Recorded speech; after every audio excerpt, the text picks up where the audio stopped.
my friends, aloha. Aloha. We love being with you. This is why we love teaching, is just to be with you as students, and some of you administrators and other teachers. Not so much you as much as the teachers. I'm sorry, the students, right? That's not true. We love being with you. We're going to start here. We're going to have Brother Elvin, one of our students. He's going to give us a prayer, and then he's going to do an introduction to the Willis Center. So, Brother Elvin, please.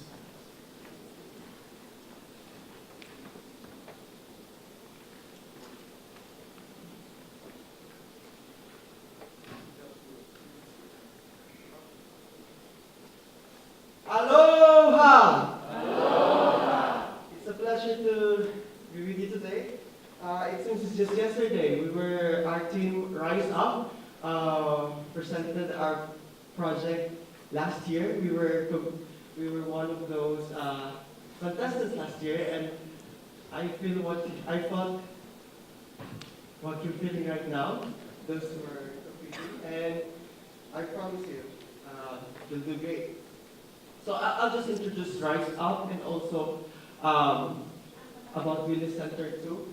Rise Up is a sustainable social enterprise that aims to bridge the economic gap between farmers and the markets.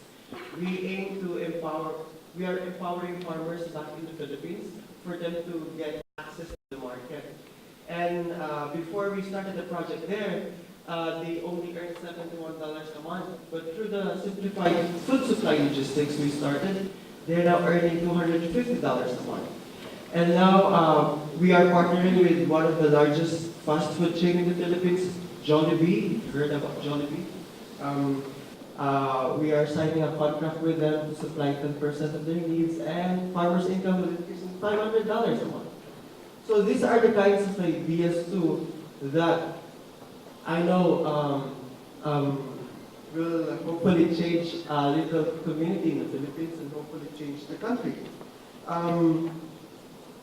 For those who are competing, there will be losers and winners later at the end, right?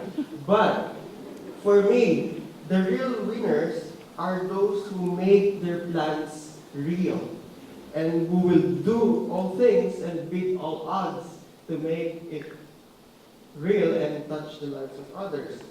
And for Willis Center is an enabler for dreams and ideas to make it real. Business plans on papers are good, but it's better if they become real. Lastly, I want just to flag Enactus. Enactus is a great organization here in campus. If you don't know about it, Brother Wade is our advisor, and other advisors in the Willis Center. And BYU Hawaii, an active team has been competing here in the United States and representing to the world. And before I end, I want to tell you that about one thing about what I love in BYU Hawaii. BYU Hawaii is a great enabler, and there's no respecter of person. What I'm trying to say is, whoever you are, whatever country you came from, or your ideas are, you can do great things, and everyone will support you. And everyone at Willis Center and advisors in BYU Hawaii has helped us a lot.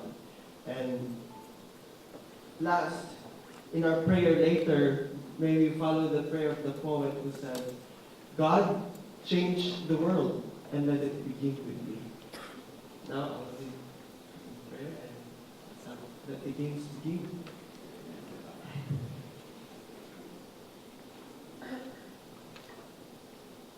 Our Heavenly Father, we are so grateful for this wonderful day that Thou hast given us, for us to gather here at the Hawaiian Joint Theater to witness the different ideas of students and the community members that are aiming to innovate and change something.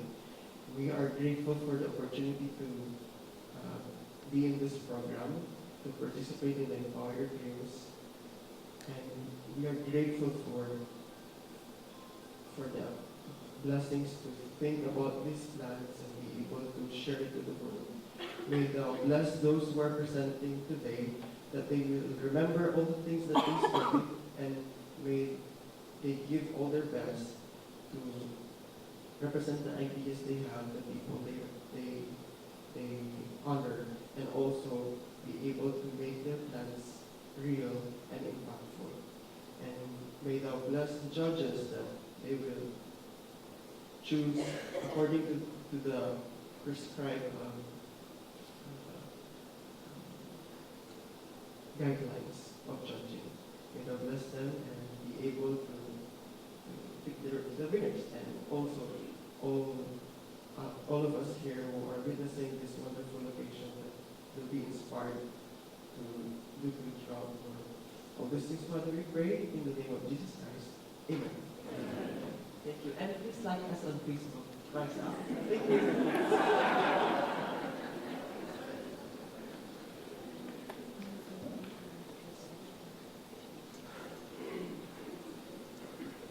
The students, they want it. So I'm really, really impressed with just how creative. So it strikes me as a very creative place, and there's a celebration for creation here. So the competition was amazing. The ideas were really pretty solid. I mean, they have to be thought through a little bit more, all of them, but on the whole, the concept is amazing. I went to BYU, I wish we had something like this.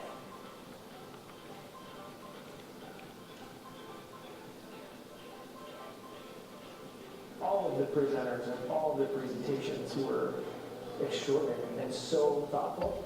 And that was one of the hardest things I think we've ever had to do. We talked about that at the end. Here we have these amazing presenters and amazing companies for every one of these categories. How do we select just 3 winners? We wanted all of them, but I think there are many who didn't win that I think will go on and do great things, which is awesome. And that's what happens a lot of times in life. Kids from BYU Hawaii come from so many different countries, and for a lot of them, it's their first shot at going to school and getting a degree, and they want to gain something here that they are going to take back to contribute into their places of birth and their countries of origin, and that's, to me, is so, that's what it's about. What is so meaningful for me is to see students from all across the country who know and have lived and grown up in their own context and their own culture, knowing better than any of us what types of problems need to be solved there locally. Grateful, really grateful. Yeah, we are grateful for the opportunity, and it's mind-boggling how BYU helps students make their dreams in reality. We are grateful.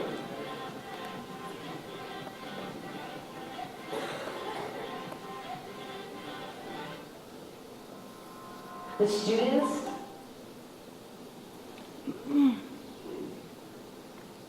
I make a note only briefly.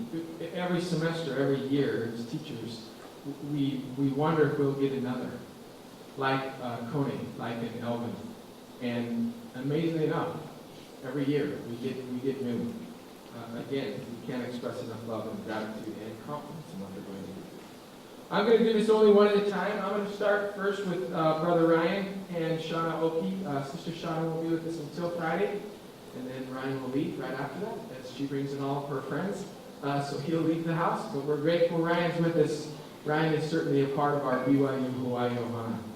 Let me read this because I do want to introduce Ryan to you. Ryan, Jet, and Shauna serve. Actually, I want to skip to the back instead. Ryan is the president and CEO of the Cardell Group of Companies. Cardell is a real estate, land development, and home building company with offices in Calgary, Alberta, Ottawa, Ontario, Denver, Colorado, and Tampa, Florida.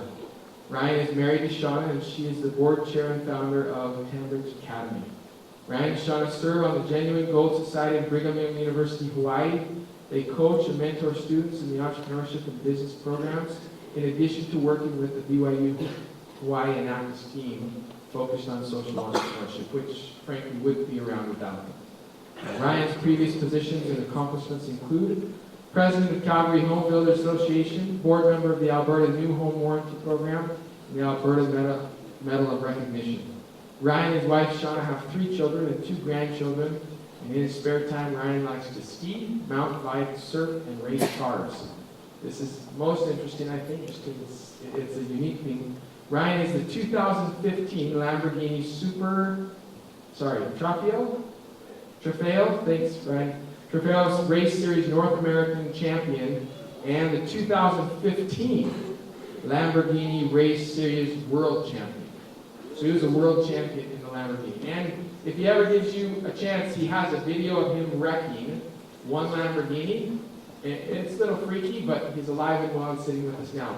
Can we all give Brother Ryan a round of applause?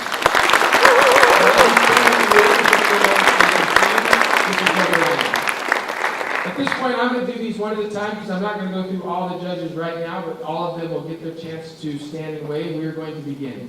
We're going to start with Brother Kevin, who's going to start us out with crowdsourced sales, then Brother Josh with Daily Mormon, and then Brother Caden with his express company.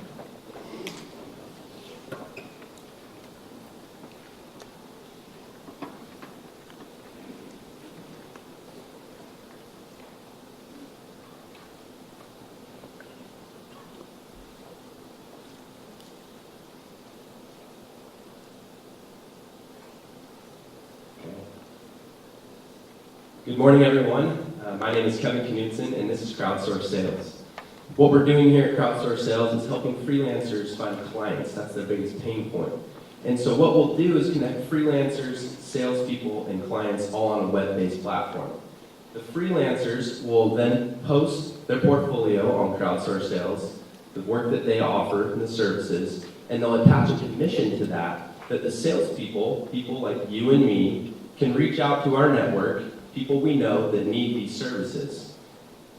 After the clients connect with the freelancers and the service has been rendered, after payment has been handled, then the salespeople, me and you, receive our commission, and Crowdsource Sales just takes a 5% fee for facilitating it.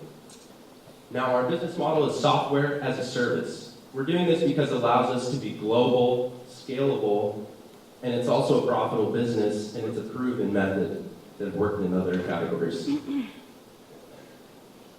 So, how are we going to get people on the platform? That was a big question I was asked yesterday. And we want to reach out to the media. Social awareness is going to be huge. We're going to reach out to publications like Mashable, Forbes, Entrepreneur, and also we want to get into the freelance podcast space, things like the Tim Ferriss Show, Side Hustle Show, etc. We also are going to create unique content that will attract audiences such as video and blogs and a website. Now, the competition that exists out there currently are platforms like Fiverr, Freelancer, Upwork, even LinkedIn. And the problem with these is it's only just a passive listing. You're only putting your name out there, just like a phone book in the yellow pages, waiting for someone to call you. Now, Crowdsource Sales is going to be doing something differently. They're attaching your name with a commission that people like me and you can make money just for facilitating a network connection. That's the key there. So currently we're in month 5, and we have 100 people that are interested just from our own growth that we've seen. And we hope to implement some of these marketing strategies and see a 75% growth. Now that's very high. We want to sustain a 25% growth from the coming years. Now, if we can just capture 0.8% of just Utah, for example, where freelancers are making $39,000 a year on average, that could result in $1 million of revenue in year 1. Now, where we're at currently in developing the beta version is we need $25,000. We've been in several competitions, and we're in some right now, right here, and down at UH we're finalists. But to really get this rolling and sustained, we need around $250,000. We've met with an angel investor, Jason Bliss, who is here in the fall, and we're negotiating equity with him currently. We know that this is a platform that can change the world and that can not only help you, but also freelancers everywhere. Thank you.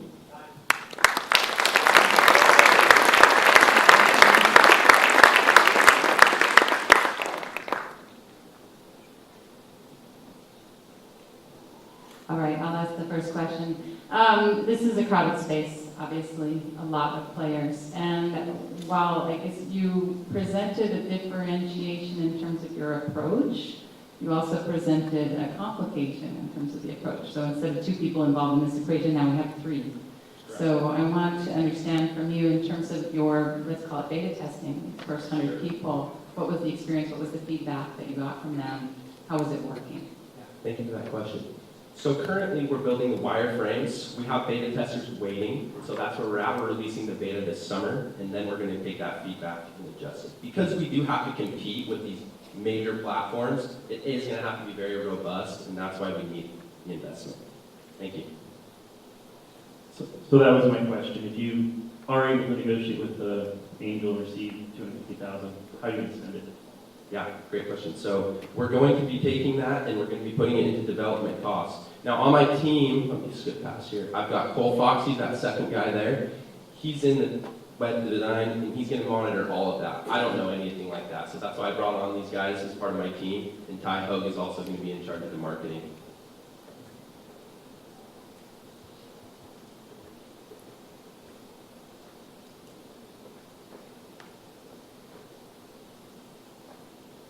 Any other questions? Thank you.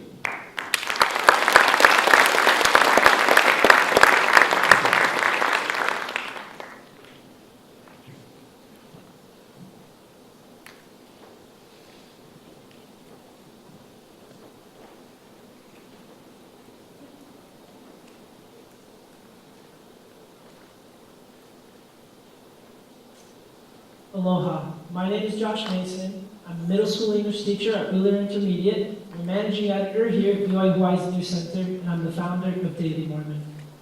I want to introduce you to my friend Callista Capuccio. This is her before she was leaving for her mission to Sweden. She's ready and excited and absolutely prepared to go, and she just got back 2 months ago. And like most RNs, she finds that while she has that fire to share the gospel, she's mostly surrounded by family and friends, and off to a BYU soon. I also want to introduce you to my sister, Kirsten. This is her son, Braden. A few years ago, her husband decided that he no longer wanted to be a part of the church, nor her life, and left her. And she expresses to me all the time about how hard it is to raise a son when you don't have that other figure in the gospel to provide that needed counsel. And then there's me, just a simple kid from Oklahoma, where most of my friends were Christian. And to be honest, my own friends would harass me sometimes for my beliefs. At age 14, I had to come to a decision if I was going to be a part of this church or not. The persecution, harassment that saints feel all across the country and the world is so strong that we're always looking for ways to share our beliefs and kind of reaffirm to the world that, you know what, I'm Mormon and I'm proud. So whether you're a recently returned missionary, a mom looking to share goodness, or just a devilishly good-looking kid from the South, or just any other kind of Mormon or recent convert, we all have our own stories and our own reasons for needing Daily Mormon. Very simply, we sell shirts with Book of Mormon verses and other restored gospel content on them. I want to show you some of our designs. On the left here, you'll see that we have a standard Book of Mormon verse shirt. And on the right, you'll see a little play on the musical Wicked. To expand, we have shirts in other languages like Spanish and Tagalog, and we hope to get more as we keep going. We've grown to general conference shirts. My wife is currently wearing this one over there. And then, of course, we know Mormons are nerds, and so I've got some more pop culture references, as you can see with my shirt in here. We just launched a Kickstarter last week, and in under 1 week, we're already almost 50% funded. This was the day of, the first day of our launch. The primary need for finances is in marketing, getting this in front of Mormons' faces. I'm going to target Facebook primarily because of the very specific targeting methods it has. If any of you like Studio C and LDS Living, you've probably seen my ad already. And in addition, making more videos to advertise, having blogs and success stories, all kinds, and then remarketing to customers who've already bought our shirts. A survey we did showed that overall, 85% of adults over 35 would buy these shirts, and 87% outside of Mormon areas would too. Thank you.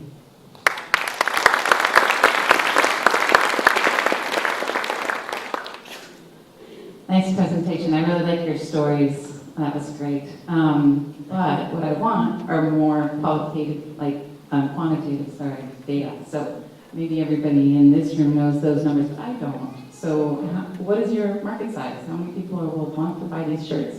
Yeah, so far, just in this previous month, when we really started going advertising online, we've sold 102 shirts. So my question is, what is the total market size? So how many shirts can you sell if you sold one to every Mormon on the planet, for example? Well, if it was every Mormon, including non-active ones, it'd be a little over 60 million. There's an estimated 1.9 million active Mormons in the United States, so that's the only area I can hit right now until I launch my international ones in other languages. Which leads me to the next question, is the market big enough, I guess, would be my question. And then, are there other products that you plan on delivering? Because perhaps just t-shirts would not be enough to make a going business. Yeah, absolutely. Great question. You know, to be honest, your first question, is the market big enough?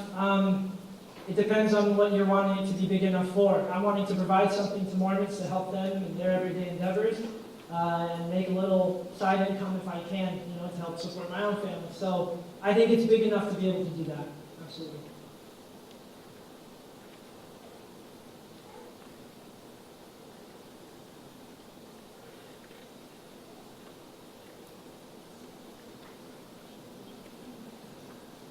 You listed different marketing methods. What would you say would be your most effective marketing or promotional strategy to reach the Mormon audience? I think the number one thing is getting it in front of their faces. So I just made an order with the BYU Hawaii bookstore, and I think as I increase sales, I can take that to the other BYU bookstores and even potentially other stores like ldsstore.com or even Deseret Book, get it out in front of their faces. Thank you.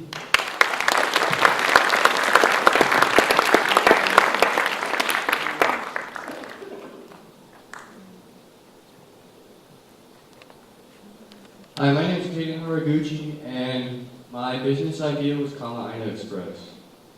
So I moved here about 2 years ago, and I moved here with my family, and we realized that you really can't get groceries for a decent price around here, and it's very hard, or it's very difficult to get to the other side of the island and still have a decent chunk of your day left. Because if you think about it, when you're driving through North Shore traffic, it takes about an hour to get to Waipio, which is the closest Costco. And so, getting to Costco is difficult, and coming back is difficult. And while you're there, it takes about an hour to shop, an hour to get back. It's about a 3 to 4 hour trip. But if you decide to go to Foodland, it's very expensive. As of yesterday, a loaf of Love's brand bread costs $6.29, and at Costco it costs $4.98 for 2 of that same loaf. And so my solution was Kama-Aina Express, which is a grocery delivery service. And our market size is about 6,250, ranging from Ka'ala to Sunset Beach. And the customers that we have are between 18 to 64. And we'd like to reach out to them through Facebook ads, Instagram ads, and also pay-per-click on Google. And we'd like to do this. I talked to someone in advertising yesterday, and we would use geolocation in order to target these customers. And to sort of prove the demand, since there's not any other competitors doing what we are doing right now. I went out yesterday and I polled 45 people around the community, and 41 of those 45 said they would use the service. And the service, the way you can use the service is there's an online website or an application you can go on, and you'll order your groceries from Costco or Sam's Club for a flat rate of $20, and they'll be delivered to you in the next week. We have set dates because in order to create profitability, we need multiple orders on the same truck. And so who we're really targeting is BYU students and the staff, parents, adults, and young couples from the North Shore. And we think that with what we have right now, we can get about 3% of that market. Just yesterday I went out and I asked 10 people if they'd be willing to do this service. 4 of the 10 have set up an order for Saturday of April 14th. And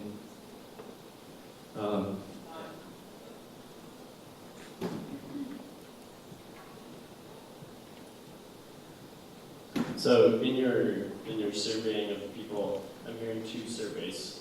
Yes, one survey I was asking if they would use the service at the price that it's at. And the next survey was, it wasn't necessarily it was a survey, it was more of a sales pitch to get them to use the service at that set date.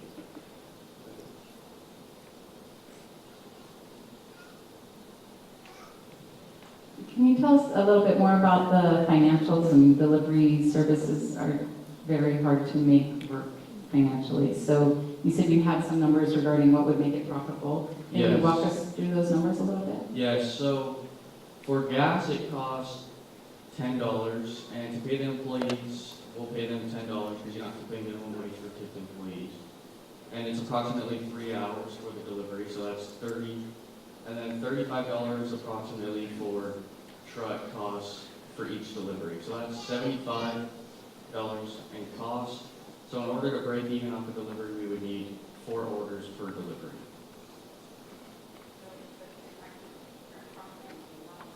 Yes, that's correct. Yes. If we, just last night I got those first 4 orders, so I think if I put more time and effort into it, definitely I would have enough.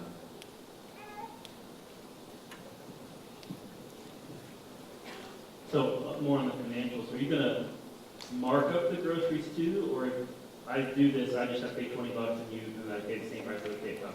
Yeah, so they would pay the same price, and then you just pay us the flat fee of $20.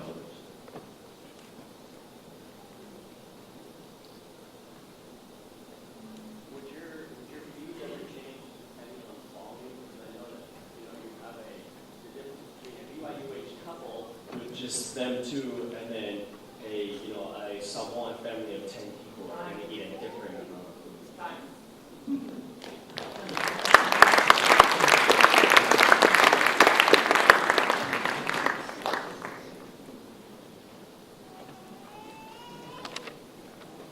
Thank you. Next 3, if you'll start prepping now. So the next 3 will be Brother Cal, Sister Randy, and Brother Elvis. I'm going to jump to the next judge if I can. Let me do this. Brother Trevor I won't make you stand during the entire time, but I want to talk to you a little about Trevor. You heard him speak a little bit to you last night. Brother Trevor founded 3 small businesses while attending BYU Hawaii, where he graduated in June of 2017 as a business management student. Through his startups, Trevor has had the opportunity to provide marketing products and consulting for a myriad of companies, primarily in the vacation and travel industry. After graduating from BYU Hawaii, he landed a position at Tesla. I don't know if you've heard of Tesla. It's a very small company, Tesla, and where Trevor is part of a strategic sourcing and procurement team assisting in the construction of what will become the world's largest manufacturing plant. I again note, of those that get hired, and I had less than 1%, it's 0.03%, right, Trevor? 0.03% of those that apply for a job at Tesla get that job. So that's not bad odds. He served his mission in South Carolina and loves the mission here at BYU Hawaii. Brother Trevor, will you please stand? And let's give him a round of applause.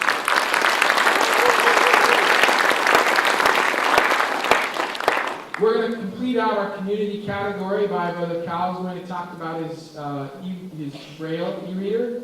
Then Randy will talk about self-love apparel. And then Brother Elvis will talk about Yellow Magic nutritional supplements.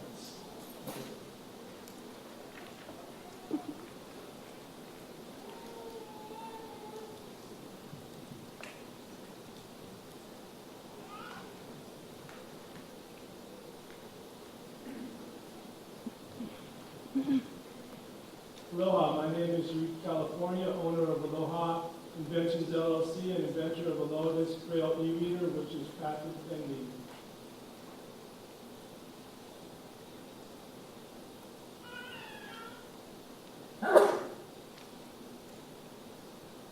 Imagine a mystical world where the blind receive enlightenment simply by placing their fingers on the lotus flower.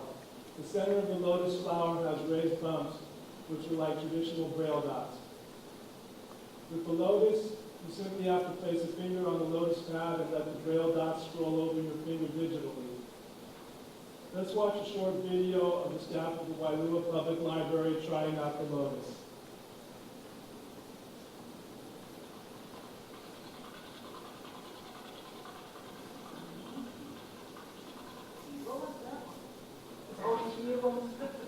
all through rows of the other, yeah, that was the letter L. You can see in the back I have, and switch, and it's got my company name, Aloha Inventions, LLC, yeah. So.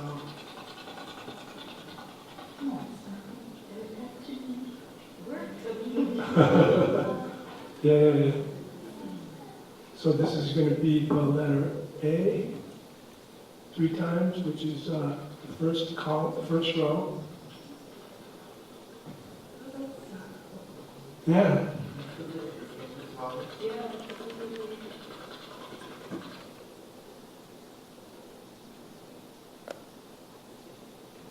Okay, start the list now. Stevie Wonder once said, "We need to make every single thing accessible to every single person with a disability." Unfortunately, Braille literacy has been a casualty of the digital age, so that now only 10% of our blind population can read Braille.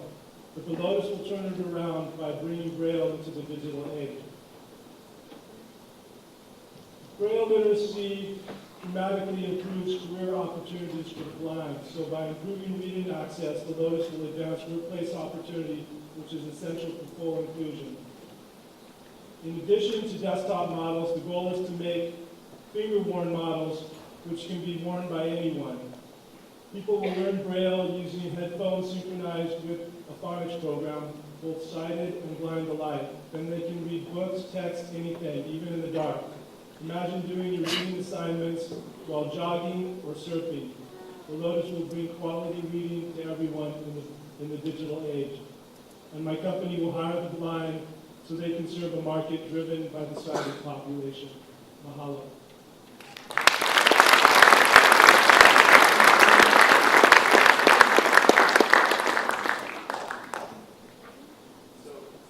This is working. There we go. So my understanding is that the Braille reading population is decreasing. Is that correct? But yes, the reason is because now they send children to school with their sighted peers, but they don't have Braille instructors to go around like they used to have an instructor at each institution.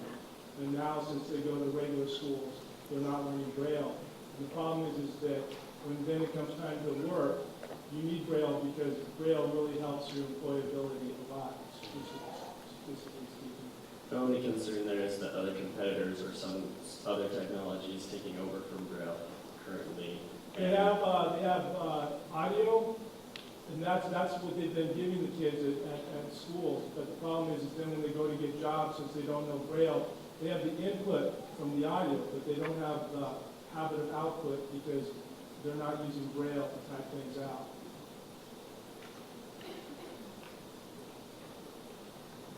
So can you talk to us a little bit about the financials? So how much it costs to make a machine, how much can you sell it for, who's going to buy it? Okay, right now the cost would be for a prototype, so it wouldn't be something that's ready for the finished market. It would be something that philanthropists would buy for the blind, just as a gift to use right now, because the prototype that you just saw is actually usable. But within 12 to 18 months, I hope to have an actual marketable version that's $3,000 per unit, and that would be competitive because the nearest competitor is a swipeable kind. It's not the self-scrolling kind that I have and have a patent pending on, and that costs $4,400. And how many of those are sold a year?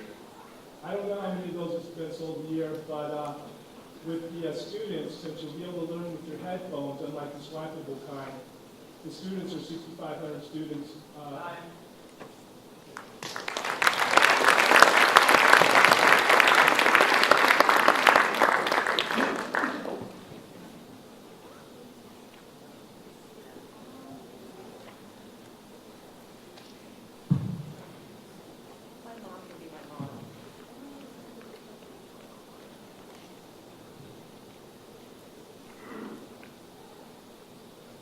Aloha! I am Randy Lee with Self Love Apparel, and I just want to share a little bit about our story and our mission. Okay, so a little bit about myself. Growing up, I was always the bigger kid. You know, I wasn't fat by any means, but when I would turn on the TV or open a magazine, I didn't see any bodies that looked like mine, and I didn't feel like I was represented. And so I internalized these messages that I wasn't enough, and I needed to change something about my outer appearance in order to love and accept myself. And no matter how much weight I lost, the excessive diet pills, I never found happiness with the changes that I made on the outside. So, to today, in 2014, I started powerlifting. And when I started powerlifting, I started to value my body for what it could do rather than how it looked or a number on the scale. And when I started to do that, I started to find love and acceptance for myself at any size. And the change that happened within me was this lasting sense of happiness and fulfillment that I honestly hadn't had my entire life. And that's how I came up with Self-Love Apparel, is I want to share this message with other women because I don't think that anyone should have to go through life not loving themselves. So how common is this issue? Well, 80% of women report dissatisfaction with their bodies. And 70% of thin women want to be thinner. So this is not just an issue with women who are overweight. And the scariest statistic I found was that 80% of 10-year-olds report a fear of being fat. So meet my friend Anika. Anika is a fitness model. She was recently diagnosed with a rare autoimmune disorder. This autoimmune disorder made it so that she couldn't work out, and the medication made her gain weight. So despite all of her efforts, her body changed, and she really struggled to love and accept her body through this process. So when I asked her how Self-Love Apparel has helped her in loving and accepting her body, this is what she said. She said, after my diagnosis, I struggled to love my body. Self-Love Apparel has helped me to fall in love with myself again. While I still have days where I struggle to love and accept my body, especially when it changes, these clothes have been a reminder that I'm still worthy of love. And we're making a difference. I receive messages on social media daily, telling me how our message and our clothing is positively impacting women's lives. And we're making a profit. We just launched our website in February of this year, and we've already sold $1,600 worth of apparel, and we plan to continue to increase our sales by 25% each month and reach $10,000 worth of monthly sales by February 2019. So at Self-Love Apparel, we want to be more than just a clothing company. We want to be a community and a safe place for women who may be okay. Mahalo!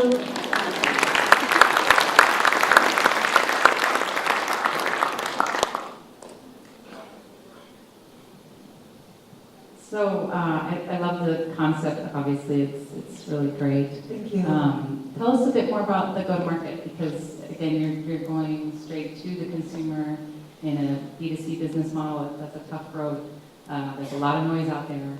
So tell me how you are getting and gaining market share and getting attention on this product. Okay, yeah, definitely. So we're using primarily Instagram for our marketing, and we're also going into targeting specific magazines that go to our target audience, such as The Identity of She, which is like a feminist magazine. So it's really targeting our audience, and we use discount codes to track the ROI to see. We're also using social media influencers who are in the self-love space. So we use all of those discount codes to track on Shopify the ROI to see which ones are being most effective. Great. And just one other question. You did have some financial projections, but do you have a break-even date when we actually... We already broke even. Okay. Yeah, we are making money. Great. Great. What are your margins like on your shirts? And are you manufacturing local, or is this a... Oh, okay, yeah, thank you. We are an in-house print to fulfill company, but we're based out of Oklahoma City, so my business partner actually owns a screen printing business, so that is actually where we're able to get a lot of the reduction on our price. Our shirts cost from $5 to $10 in total cost, and we're selling them from $22 to $27, which is actually really competitive.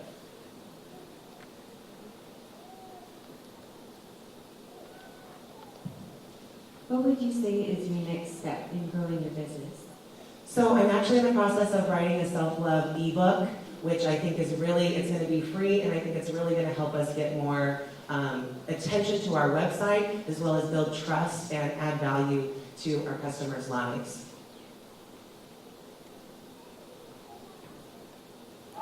Yay, thank you guys.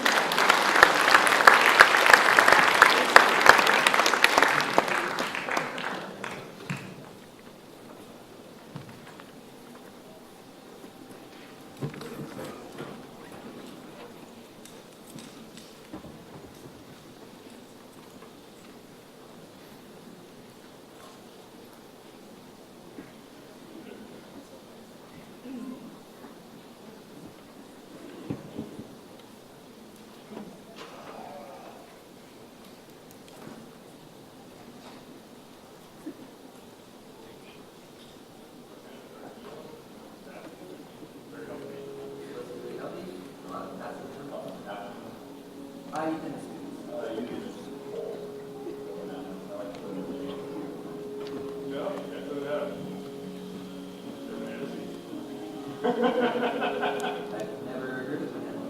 I've never seen a banana seed. Never.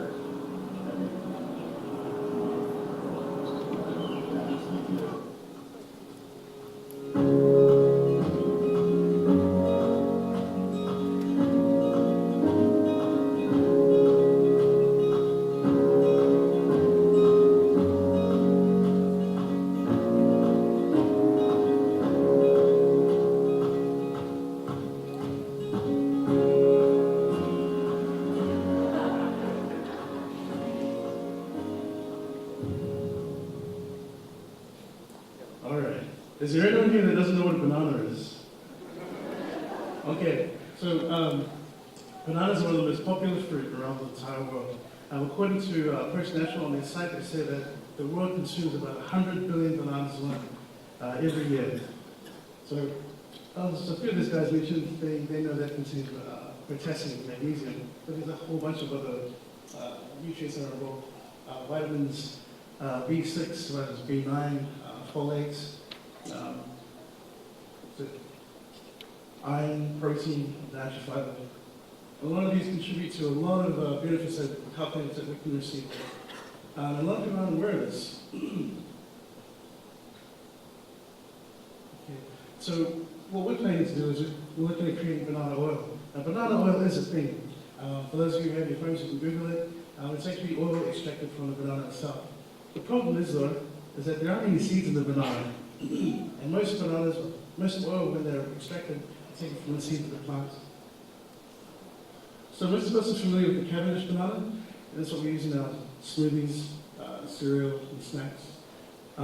So the actual Cavendish banana is actually engineered that way, so that it wouldn't have seeds like a seedless melon, seedless grapes.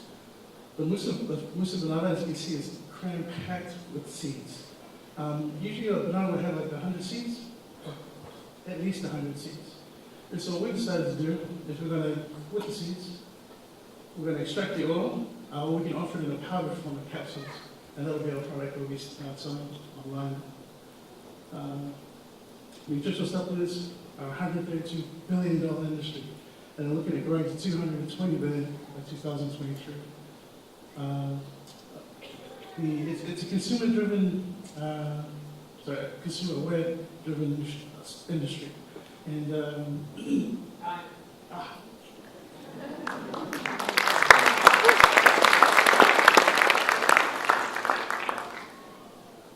So the big question for me is, what is your distribution? Are you planning to sell banana oil and seeds? Are you planning to capsulize it or private label? What does that look like?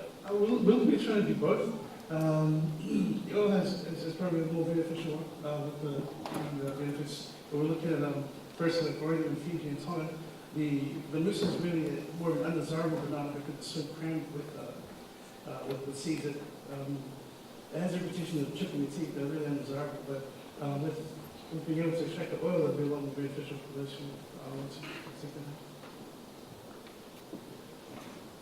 The health claims, I'm wondering if anybody has done any studies here, clinical trials, et cetera, not just with the banana itself, I guess, but with the banana oil, so that you have some data to back up the claims. Yes, so we're actually still in our current status that we're still on research and development, and we're hoping to have an application see through to the Federal Department of Agriculture, as well as the FTC, so they can confirm our findings. We have done some research on our own, and we've been able to actually draw oil from the actual seeds themselves, so we're pretty keen to explore more ways to do it. So walk us through your financials a little bit. How are you planning on making money? See, online at the moment, banana oil is going for about $9 for a small bottle of 10 milliliters. And for 100 milliliters, it's about $24. And so we're hoping to offer it at a lower price, but still competitive. And so because people are very familiar with banana and the protein, we think that'll make it more easier for them to make their choice to invest in banana oil. Coconut oil is pretty much the range at the moment, whereas banana oil is a smaller niche at this time. But the danger that we're facing is that we might lose the Cavendish banana itself, and then we'll have to find another source for those nutrients.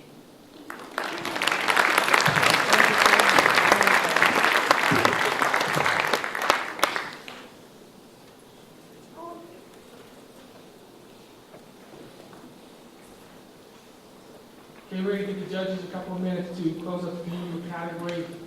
The way that we looked at the categories this year, in the past we've done them differently. I guess each semester we looked at them a little bit differently. What you just saw on the community side was 6 contestants that they're not students. So these are people that live somewhere locally here on the island, and that's what puts them in the community category. Sometimes there's a mistake in thinking that the community means that we're selling it only to the community, and that's not it.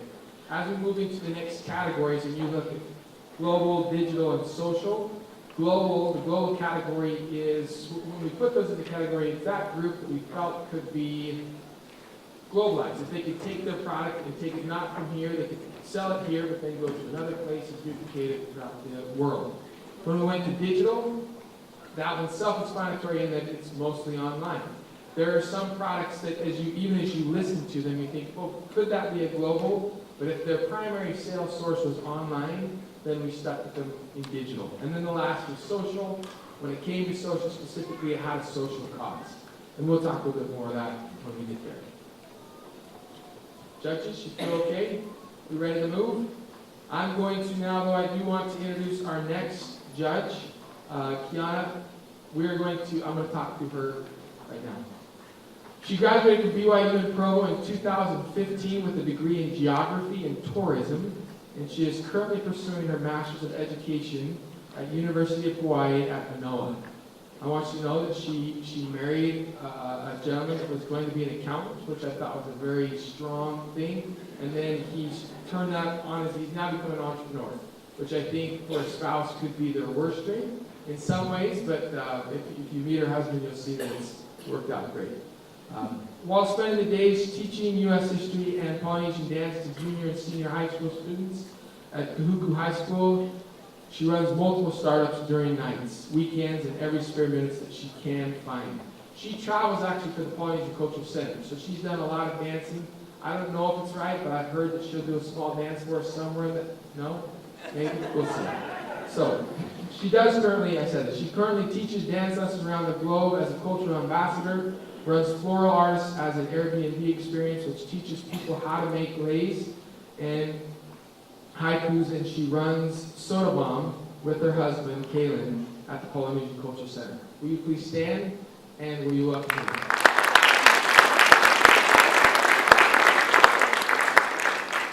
Let's move into the global category.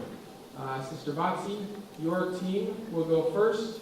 Do I see her? Where is she? Okay, there you are. And then we're going to learn about Golden Sow Pig Farm, and then Brother Joseph is going to talk to us about Panamania. Please.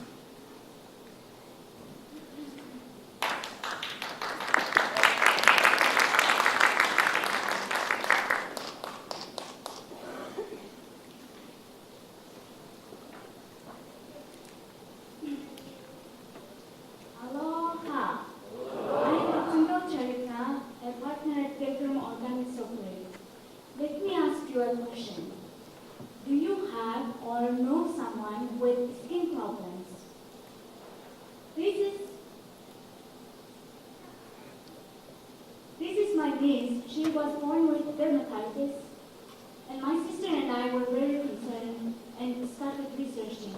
Ended up developing an organic soap with sheep tail plant oil, which cured her skin and worked well for my family. Later we found out she was not the only baby, and almost 90% of the babies were born with dermatitis and Mongolia in 1 year, and 40% of the world population is suffering from skin problems. And since we have the solution, we wanted to share it with them and reach as many people as possible. And we developed several products with Mongolian traditional ingredients that are known for their health benefits and curative qualities for hundreds of years for the Mongolian nomads. Since we have these special products and unique ingredients, we approached the market with low price strategy and used local media and have been on famous TV shows, TV programs, newspaper, and also our Facebook page has over 23,000 active followers. and we were able to sell 8,000 soaps, and our branding is known to 25% of the market. And with our current position, we projected next 3 years, and to sum up, we will make over 100,000 and jump to 600,000. And we will reach our goal by expanding in Mongolia, targeting tourism industry and start exporting. And we are developing new products, and that's what our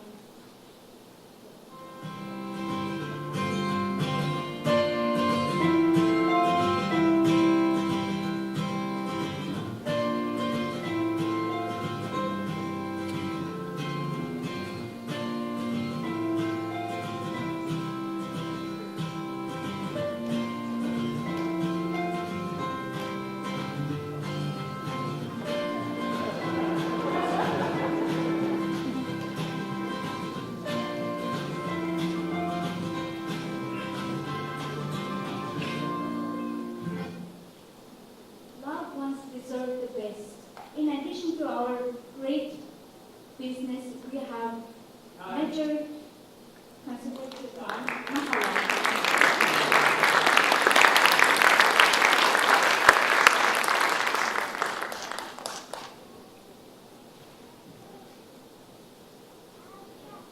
Hi, can you tell us a little bit more about your marketing strategy? Appreciate the fact that you had some numbers up there about the customer acquisition cost, but how did you arrive at that number? What were the mechanisms you were using to acquire the customer? Currently, the marketing strategy we are using are not costing much, but at that 83 cents, we are planning to set our marketing channel and developing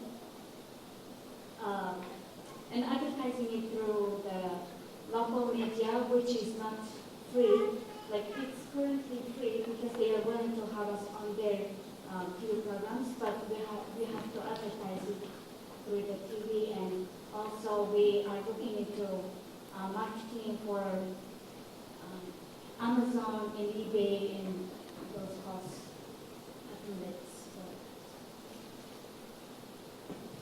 If you were to win this competition, what would you be using the winnings for? We will expand our capacity, and currently we are barely supplying our distribution channels. As you saw, we have 102, and also we are talking to a couple of big hotels, and which we expecting to. They are going to order about 5,000 at the same time for the month. So in order to be ready for that order, we have to expand our capacity. What do you think has been your greatest challenge so far, and how have you overcome it? Since it's starting business, and we have invested our money, and the cash flow is the hardest challenge.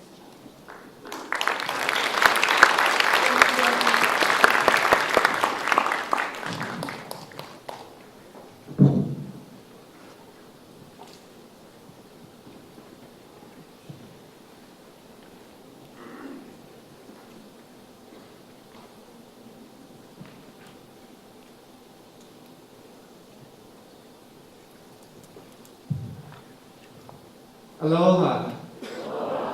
So my name is NG. I'm from Mongolia. So in 2008, I had a pig farm that has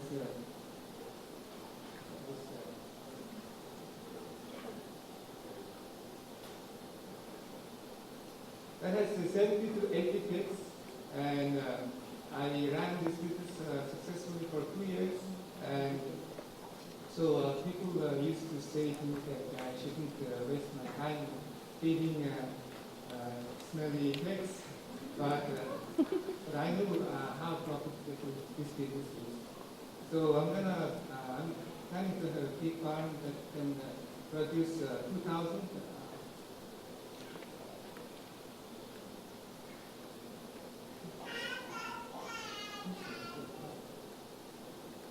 Oh. 160 kilograms and pork every month. So here is my plan, and I have a 2.5 acre land in Mongolia. It's located from my main city, 20 kilometers. And I'm going to build this building for pigs, and I'm going to buy 22 breeding pigs. So two of them male pigs is a Duroc breed, and 20 will be Bandustry. They match best.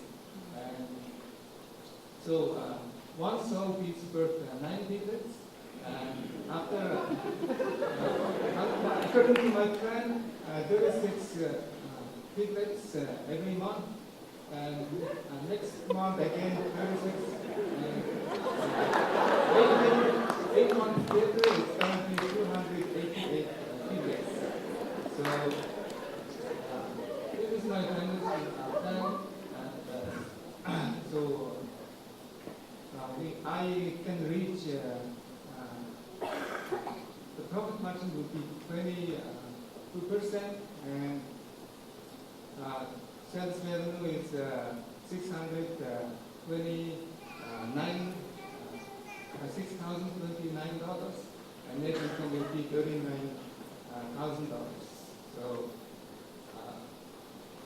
So my target customer is wholesalers and restaurants, especially Korean restaurants, and then meat factories.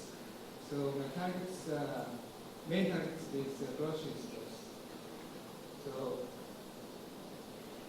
So there are 4 big farms, and these farms and small farms, they are supplying 56% of the total demand.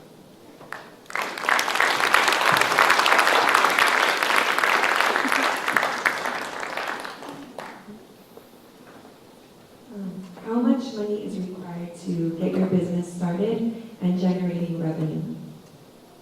Okay, $38,000 I need, and monthly sales revenue will be $6,290. I can reach my break-even point in 1 year.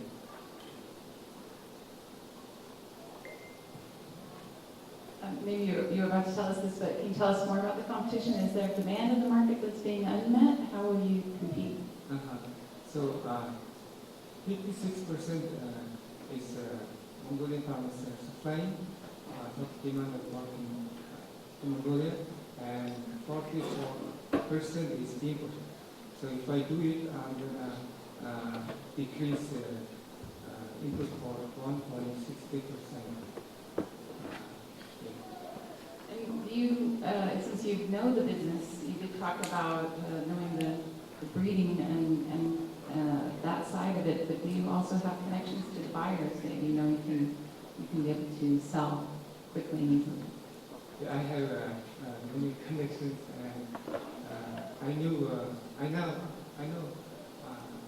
when where can I buy breeding pigs, and there is an association for pig farms.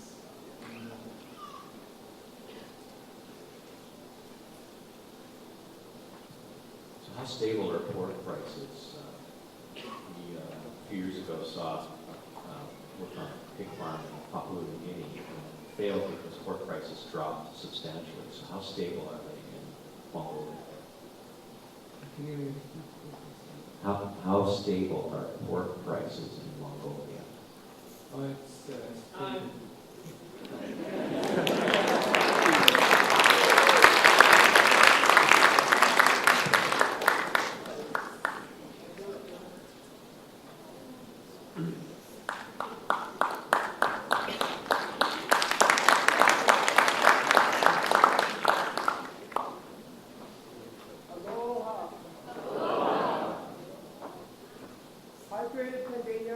to bring natural relief. We all experience pain, headaches, stomach pain, fever from stress, food, or toxins that build up in our bodies. It's easy to use Tylenol or some other manufactured drugs, but they have negative effects on our liver and our kidney. But we have a solution that you can trust. Last year, I visited the island town of Tugueron in the Philippines, where pandan grows naturally in the wild. According to Dr. Hader, pandan has many healing benefits. It's great for getting rid of pain, so well that it's commonly used in the Philippines for arthritis relief. And also, it's also great for detoxifying the body, healing your stomach, and anxiety and stress. It also has antioxidant and anti-inflammatory properties with potential as treatment for diabetes. Right now, we have two products, pandan tea and dried leaves in pouches, yielding 68 and 77% margins. Now, pandan is tough, fibrous plant. It normally has to simmer for 15 minutes before you can drink it. But I have developed pandan into a tea that instantly seeps in water like any regular tea. So it took a lot of trial and error, but we finally got there this week. And herbal teas have 58% of the organic tea market, making it worth $170 million. So we target those who already use herbal teas, like my yoga instructor, Catherine, who spends $10 to $30 each month on tea. I've also connected with Cecilia Salvinson, author of You Become What You Eat.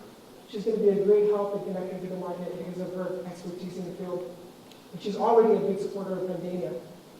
And our biggest competitors are in Asia. They sell pandan online like we plan on doing, but their products are not designed to appeal to Americans. Our unique tea making process is our best advantage yet. This project needs about $6,000 to start. And if I win today, I will use the winnings to build our first pandan plantation in the Philippines. And we're already set to go in 2 weeks, so whether or not, this is going to happen. And I project a break-even report after 6 months, and we plan on paying our investors, starting to pay investors back after 18 months.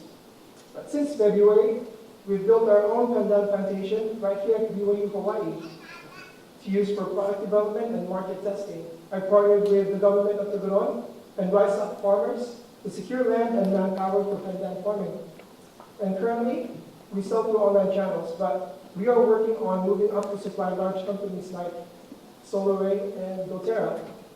We'll also connect with Philippine companies who use pandan in their production, then expand to other continents within the next decade. So this is Pandania, bringing relief from sources that we can trust.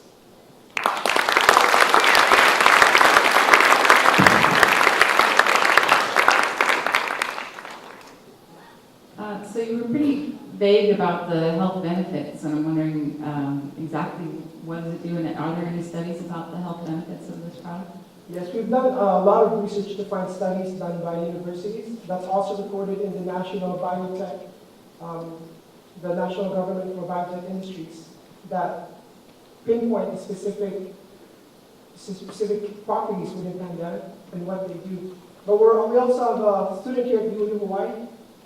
His name is Aaron, who is committed to do a study on our pandan so that we can prove our claims better next semester. The current suppliers, if there are suppliers in Asia, where are they currently growing the plant? They're growing them in the Philippines, but on larger scales in Sri Lanka, Thailand, and India. But they're just limited to that market. And we have ordered from them, and it's kind of hard to tell where it's really from because it doesn't include in the packaging. Why doesn't the current product appeal to Americans? Well, nobody really knows about it. And I've looked and we don't really know why. And I think that's why it's so important for us to connect with market leaders like Cecilia or other herbologists like Dr. Hader, who gave us information about pandan, of his own findings, so that they can influence the market and educate them a little bit. And that's why we made it into tea packets, something that all of us here are used to. It took a lot of trial and effort to get there, but that's what Americans want. Something instant, something fast, something they recognize. So is your main differentiator the fact that you have pandans in tea bags? Yes, that and also our sustainable and open, transparent production. We will tell people that our product is naturally made for people who live natural lives. They're made in Tugueron by the people of Tugueron.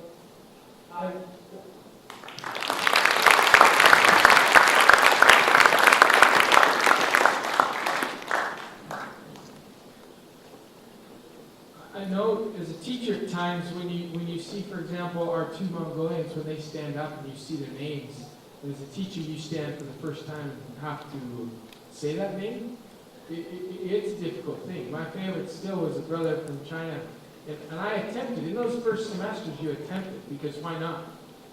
But then you think, you look like a fool. But my favorite part, specifically in China, and his name was John. Like, you have this very long name. And I said, I apologize, I don't know what to call you. And he said, you call me John. And I love that. One guy said his name was Morpheus, so I call him Morpheus. I think it's wonderful. They get to choose their names. So I like the name David, just to be clear, but we're going to stick with it. So I apologize in many ways. Even as I'm saying your names, I always worry when I stand up here that I'll mess up. And I think I messed up Joseph's company name. Joseph, you can after me later. Two things quickly. You'll note in this theater you're not supposed to have food or water. So let's by chance say you have that. Will you hide it in your bag, please? You're not to have it in this theater. The second thing, as we go into the next three contestants, we're going to go with the Cambodia Project, Brother Thai's Beach Bus, and Vantopia. What I need to note is on Vantopia you'll see two people, and Brother Bryce is not on that team. This is only Sam's, and Brother Bryce will be in the social category. So we're going to move to the next three, Cambodia, Thais, and then Tokyo.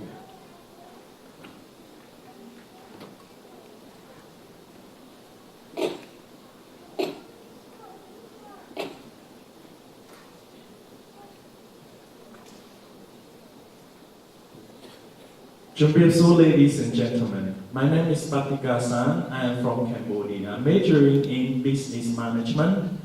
I am an orphan ever since I was born. I got abandoned by my parents when I was 3 months old. I got raised by my grandmother, who was a widow and had 13 kids on her shoulders. I remember every single time she cooked, smoke would go everywhere. She coughed and sneezed most of the time.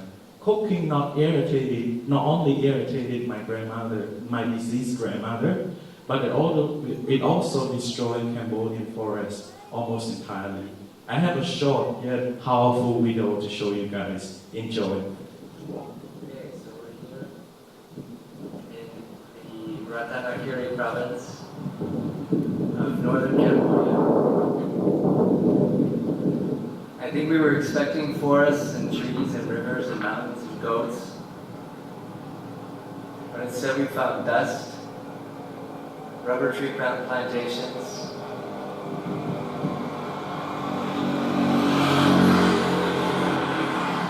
and a lot of heavily deforested land. We recently read that Cambodia is one of the most deforested countries in the world, going from 70% covered in forest in 1970 to 3% in 1999. This is what's left. I mean, it's really sad. Ladies and gentlemen, according to a report by Open Global Cambodian Development, it says that 95% of our cooking fuel come from wood and charcoal, which contribute hugely to the deforestation of Cambodia. Ladies and gentlemen, how would you feel if I say to you that my product is going to save Cambodian forests, and it helps you to cook faster, and it helps you to save some money? This is heat shield that you put around the pot to help you cook faster. We have seen a lot of opportunities, and I'm so proud to say that my product has so many advantages. We have remarkable engineer team. Our design is unique and also great and needful in the Cambodian market, and we have a lot of experiences on the field with many countries, including Cambodia. Our team right now are working with the local retailers and also non-profit organizations and do networking through social media. These are the two locations that we can see a lot of potential and user success. And what it does is that it increases the heat efficiency and helps you to reduce your wood and charcoal and also less pollution. This is our forecast. As you can see, the first year we're going to be struggling, but in the next 5 years we're going to stun Cambodian market and the neighborhood. Thank you.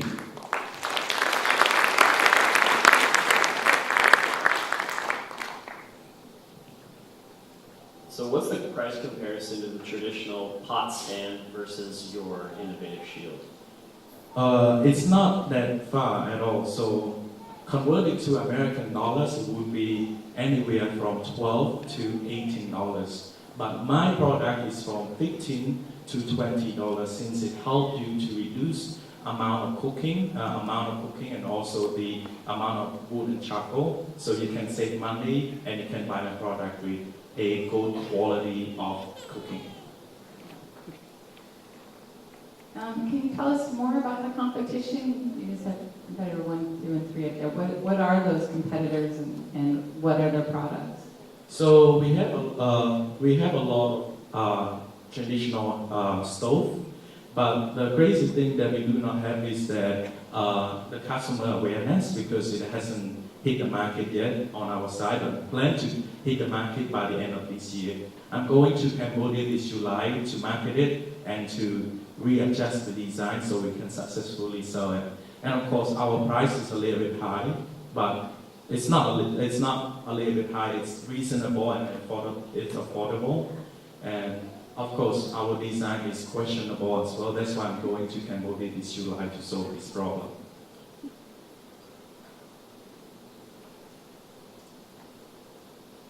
How do you plan to solve that problem? What kind of marketing are you going to be doing your messaging? I have two non-profit organizations that are willing to partner with me. So basically, they're willing to buy my product and distribute it to poor people. And I'm going to talk to my friends who are retailers in Cambodian market, and we're going to open up a website about it through social media so we can get our advertisement done. Thank you.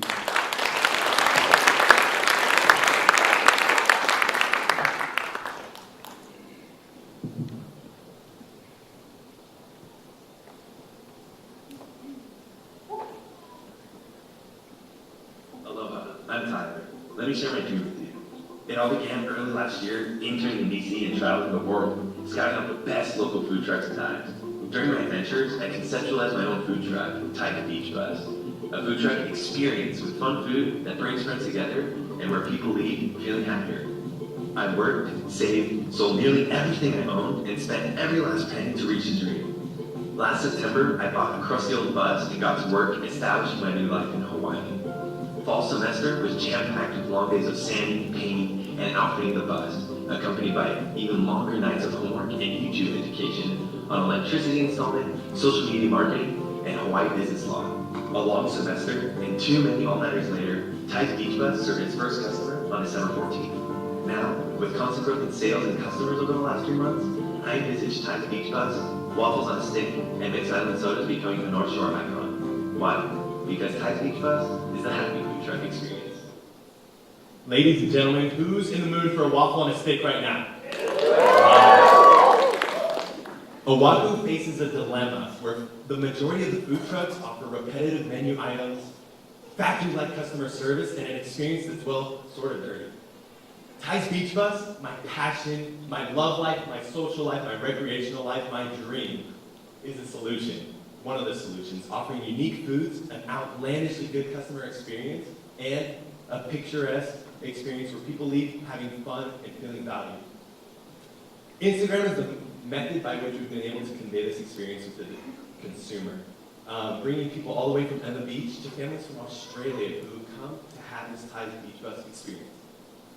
We face some strong competition with time in the industry and good brand images, but through those strengths that I was previously mentioning and really targeted marketing, we've been able to achieve a competitive edge. These forecasts right here are based solely on the current operation I have. But by expanding the business hours, increasing capacity of the truck, or even opening a second truck, these numbers could only double or even triple. In Ty's Beach Bus, we believe in giving back. This is Miguelina, a Haitian entrepreneur, whom we empower through Kiva microlending through regular portion of our company's revenue. This is the idea all the way from the day the idea was born until we hired employees in February. And now, I only plan to continue opening Ty's Beach Buses and creating a replicable business model that can can be expanded throughout the states. With the potential $5,000 in earnings, ladies and gentlemen, I only plan to invest immediately in the business so that we can face the heavy demand that is about to come during the increased tourism. Thank you for listening to my dream, my passion, my brain baby, Tyson.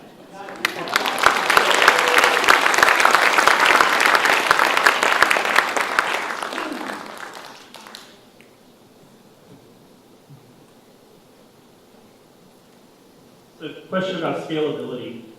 Are there other chains, if you will, of food trucks that have multiple locations, or do you plan to eventually have restaurants, or what's the future of Kai Beach Bus?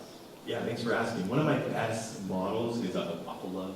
I don't know if you've heard of it. It's a food truck in Arizona, multiple locations in Utah, storefronts, and they are my dream, you know. Penguin Brothers is one of my mentors. It's an ice cream sandwich food truck in Utah that they've been expanding. So I hope to do that, you know, open a location perhaps in Haleiwa, my home state of Arizona, Utah. So you've been running this for how many months now? 3.5. Okay, and have you made money? Yeah, we've had $12,000 of revenues. I pay my employees way more than I pay myself, I'll be honest. But I mean, that's the name of the game. I've just been putting the money right back into the business as we've been making sales. Okay, so your projections that you had on the previous page, was that based on where your sales are right now, or? Right. So 11,000 customers, how many have you had in your first 3 months? We've had 2,300. Or no, 1,830 at once. So that's about 600 a month. Yeah. But we've only seen constant growth during the last few months, and we plan to continue to grow in such a manner. So it doesn't seem like a stretch then. If you're already getting 600 a month, you need about 900 a month to get to 11,000. Yeah. And it's just, I mean, establishing a good brand, getting my name out there, telling people that the food's good, and growing the market.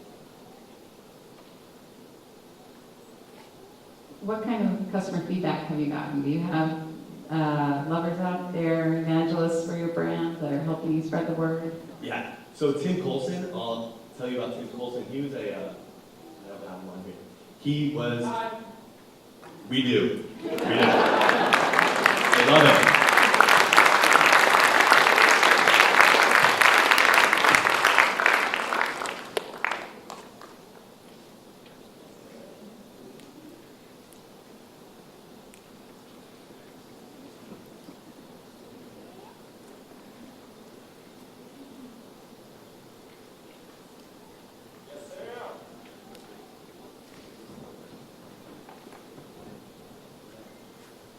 Aloha, my name is Sam Stratford, and this is Vantopia. If you believe in having full control over the memories you make while vacationing here on Oahu, then boy, do I have investment opportunity for you.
Okay, so an average couple can expect to spend over $700 a day while vacationing here on Oahu.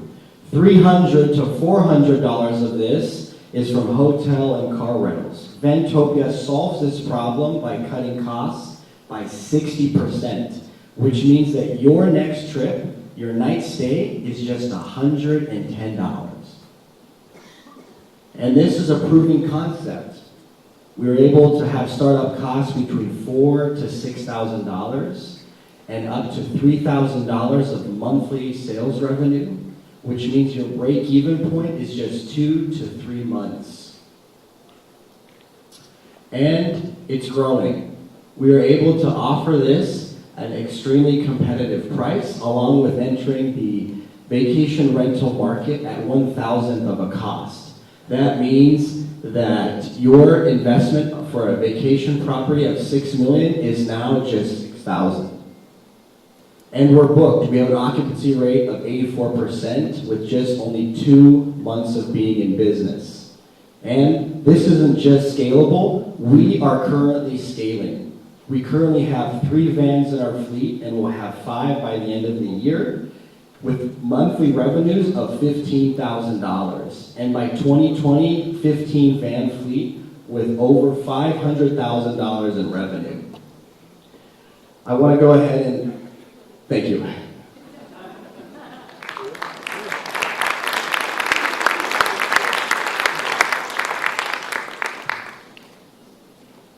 Hi, 2 questions. One, obviously, this is a big trend all across the country. I guess my concern in this particular market is where you park this thing, right? That takes some pre-planning, so I can't just show up on Oahu and show up at Fellows and expect to have a spot there, because those places sell out. So how do you manage that? That's my first question. Definitely. Right down the street, as soon as you book, actually, we send you a Google map with locations on places to park, so you come already pre-planned. As well as Malakahana has 20 RV camp spots. So people who usually do this, like you've seen, have been planning this for quite some time with their occupancy rate. And the second question is about the financials here. It looks to me like a lot of work to be making $500,000 in several years' time. Is there a way to scale up beyond Oahu? Do you have bigger plans? I know there are other competitors out there, but kind of how do you make this business, I guess, more viable? Oh, of course. Yeah, so we don't want to spread ourselves too thin. Thank you for asking that question. Right now, we're going to focus on the islands of Oahu with that 15-van fleet, but later expanding on the west coast of the United States and through Canada. And on that 500, what's your profit margin? Our profit margin is huge, is massive. So we just have our insurance costs. We have a budget set aside for unexpected maintenance fees, and that's anywhere from $200 to $500 for 10 vans. We're going to begin now the digital category. In this case, we're going to start with Cozy, then we're going to go with Brother Sam, and then we're going to go with ISO in search of. Let's begin.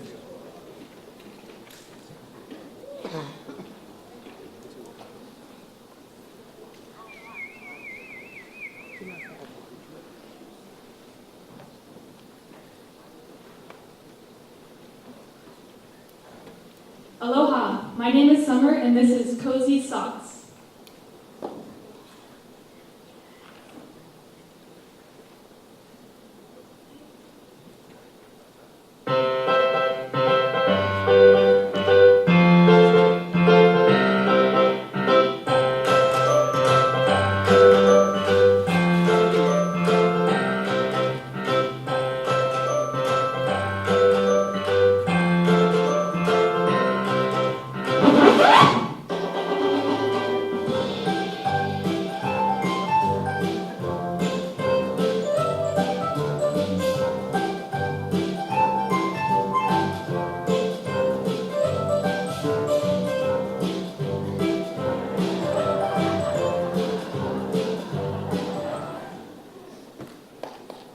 If you've ever had children, this picture looks all too familiar. Kids are constantly pulling off their socks and losing them around the house.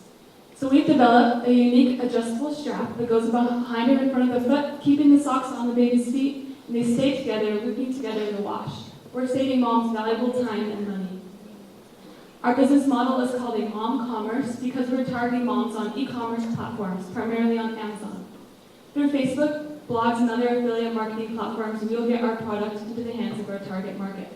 We've also planned to launch an Indiegogo crowdfunding campaign at the end of this month. Our goal is to reach at least 100 Amazon reviews within the first 6 months through product giveaways and social media marketing. We currently have a partnership with Kathy with Fabulously Frugal, who has over 200,000 active followers on her blog, primarily moms, and has agreed to promote our product on her page. We also plan to reach our Insta-famous moms through Instagram and grow organically that way. As of April 2nd, we now have a provisional patent on our unique design strap, and our manufacturer in China is ready to fulfill our first shipment. They require a minimum purchase of 2,000 pairs. To break even on this, we must sell 783 pairs, then we will become profitable.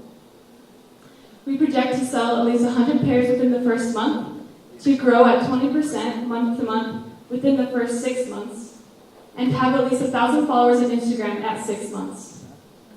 It costs us $1.10 per pair to make. We're selling them for $3 a pair. This is a 53% profit margin.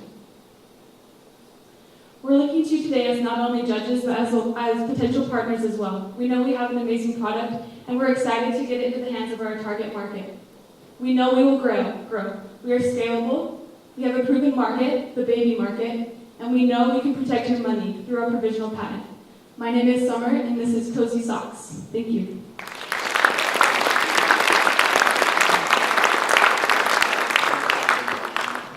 Summer, what is the patent on? Is it on socks that don't come off? Or I noticed you had snaps yesterday and then Velcro on the video. Right, so the Velcro was our first prototype, but we've actually developed it into these snaps because the Velcro rubs on the baby's legs together. So our patent is actually on the snap design that goes around the baby's ankle on the socks. So but could someone copy it easily and just use a different kind of connector? Our patent is on the design, so if they do go after us, or if they do try to do the snap design, then we can go after them. And we think that if they do, then we can reach them, and they should be able to do the snap designs like this.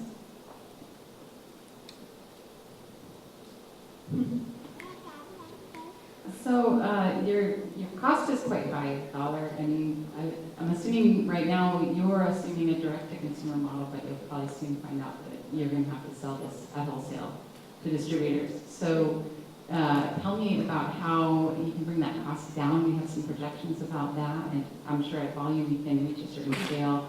Have you looked at those numbers? Right. The more stocks we buy, obviously, the cheaper it will cost. The lowest we can, lowest minimum order is 2,000, but from this competition, if we do win the money, then we can order 4,000 or even more than that, and we can lower our costs that way.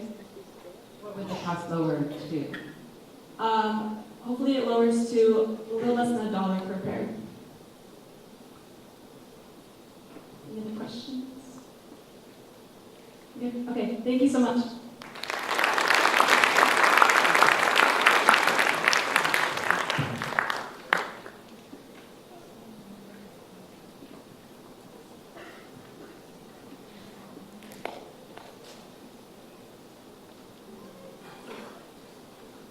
Sam.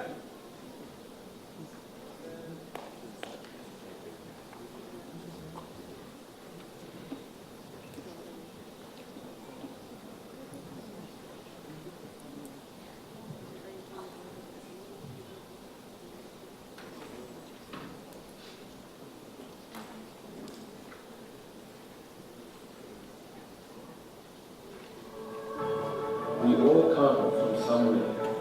That is our heritage and our culture that makes us part of who we are. Sure, my name is Samuel Manakahi.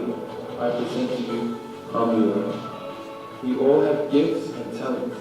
My hands have been blessed with the ability to create artistic expressions of culture, identity, and individual stories. Sharing my art inspires people to connect to their heritage and to the things they value most. As my creation draws me closer to my heritage, it is my hope to bring people that same inspiration. Mural is not just a product, it's a reflection of who you are. It brings a deeper cultural connection that fills the soul. Yoda. I've already sold over 150 ukuleles, each with their own unique design. We live in a time where people crave authenticity and real stories.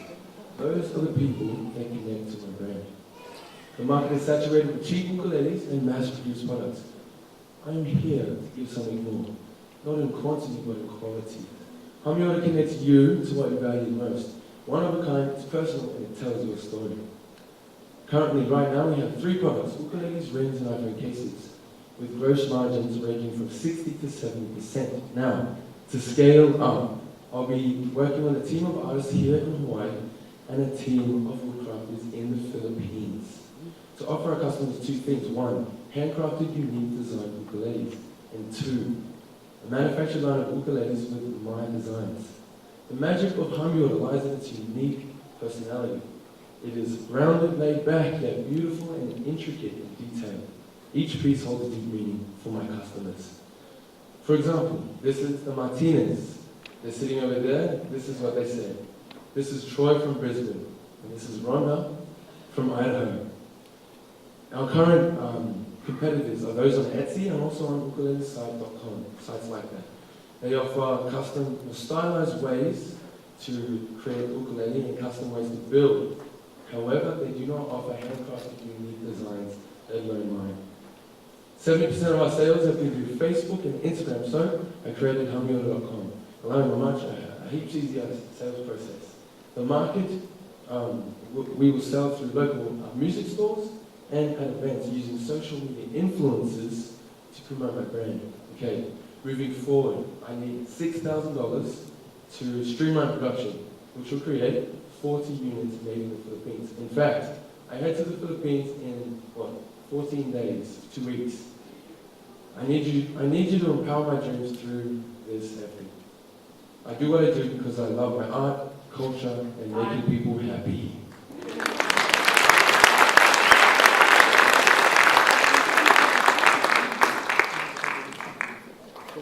Can you tell us a bit more about the financial picture here? What is the unit cost? What are your financial projections, the market size, things like that? So each unit currently right now, I'm myself making, each unit costs $115, including my time. And it's sold for 3 sizes, small, medium, large. This is the size design. $170, medium is $270, and large is $330, yielding a 60% gross margin. So, maintaining that, moving to the Philippines, 2 things, handcrafted ukuleles and manufactured line of ukuleles with my designs. This is the issue that we've been trying to solve for all this time, scalability. And so based on that, do you have projections in terms of unit sales for the next 3-4 years? Yes. So currently, in the last month, I actually did, by myself, my grades are a bit low, 10 ukuleles. This was hard. However, in the future, I project to at least hit around 8 units per month with our strategic marketing plan in place. This can be achieved through both hand-carved custom ukuleles and manufacturing, let alone our other products which I'm excited to work with, such as our rings and our iPhone cases, which have proven very popular among our target market that we've been approaching. Right there it is.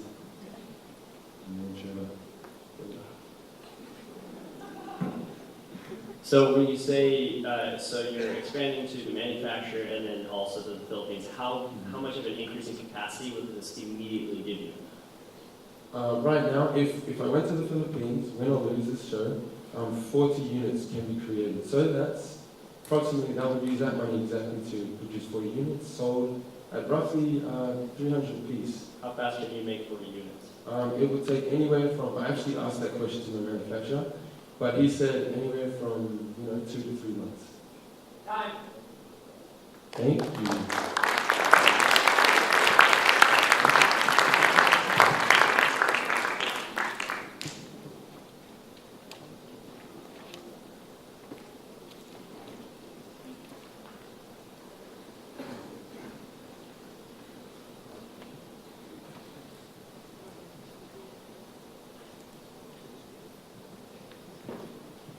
As a photographer and as a videographer, and as clients wanting photos as well, we discovered the solution to what we were in search of.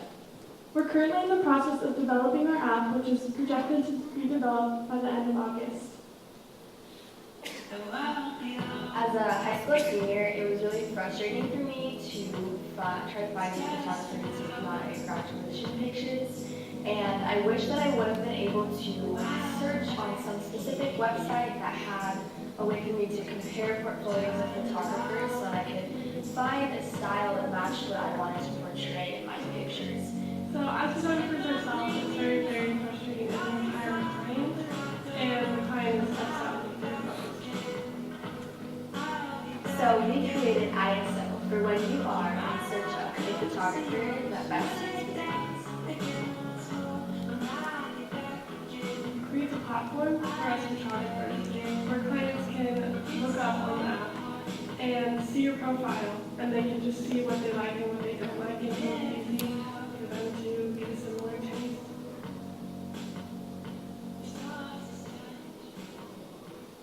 So the relationship between the photographer, videographer, and client has always been unclear and frustrating to work with.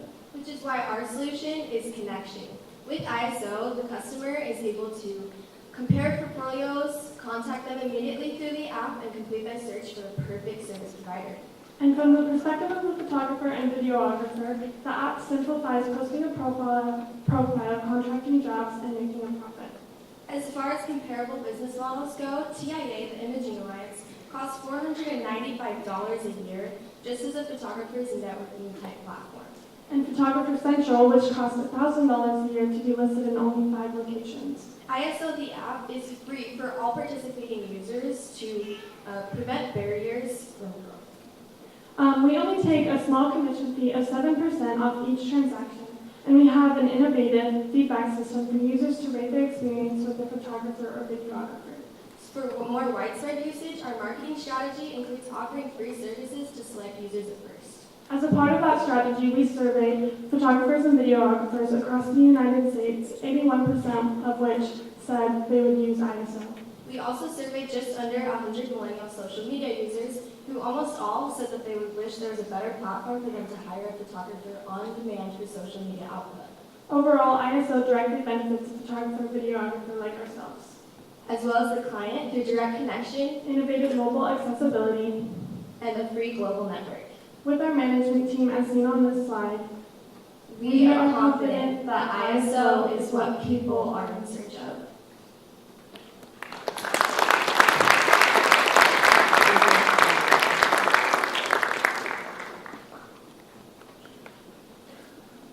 So you're building a marketplace online for a service that's primarily delivered locally. So how are you doing that? Are you going to go market by market, geography by geography, or are you going to start with a specific niche? What's the approach? Great question. So we plan to start here in North Shore with our market, and then grow to Southern Idaho and Utah Valley as well. So we've already started marketing. We have an apparel brand as well. And tomorrow we actually have our first fashion festival where we'll have an ISO photographer taking pictures, as well as have our brand in the show. My other question is about this intermediation, right? So typically marketplaces run the risk of the customer and client just going around you, right? So making that connection online and saying, great, I'm not going to pay ISO 7%, I'm just going to work with you directly. Correct. So we actually have an incentive system. So we have feedback and rewards, and the only way that a photographer can get reviews or feedback is if the customer pays directly through the app. We'll also have a contract that they will sign, basically a terms and conditions agreement that they will, if they find a client through the app, they will pay through the app. Can you talk to us more about the financials? You said you're going to take 7% of the revenue. What are your projections? How much dollars is that going to be, and when do you break even? Okay, so we project to have about 10 photographers, a couple of videographers, 3 to 5, within our first month at least. And a photographer can take multiple jobs. And so we project that they will be making, depending on their status, if they're an amateur, 7% of like a $25 fee would be about $5.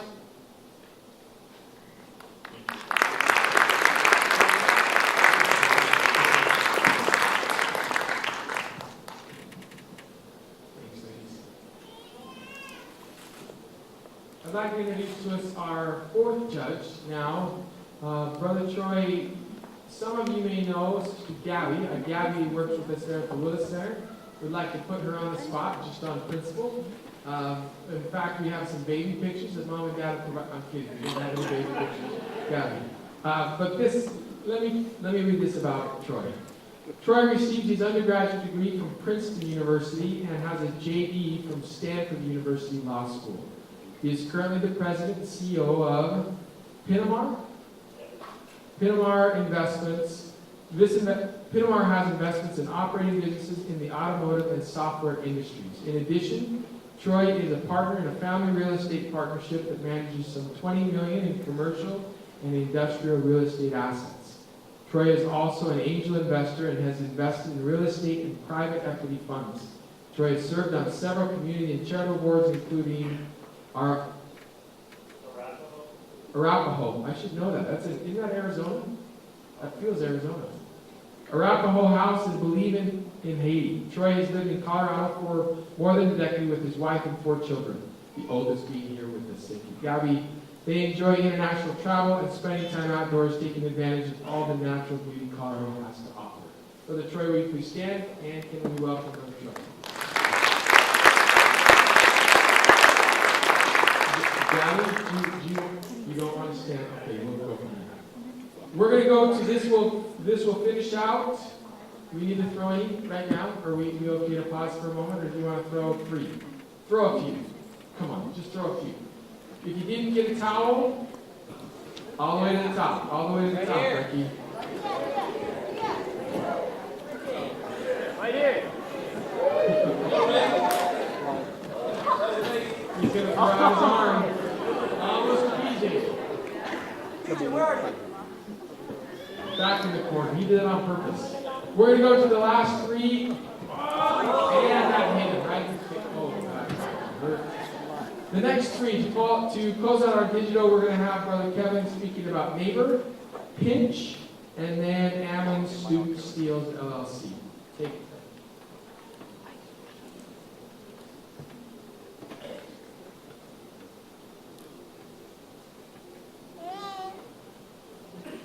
Aloha. My name is Kevin Dana, and I am CEO and co-founder and founder of Neighbor. Neighbor is an app-based product sharing service. And I've always had a problem with wanting things that I can't afford. So that's why I decided to create a company that solves that problem. So I introduce to you Neighbor.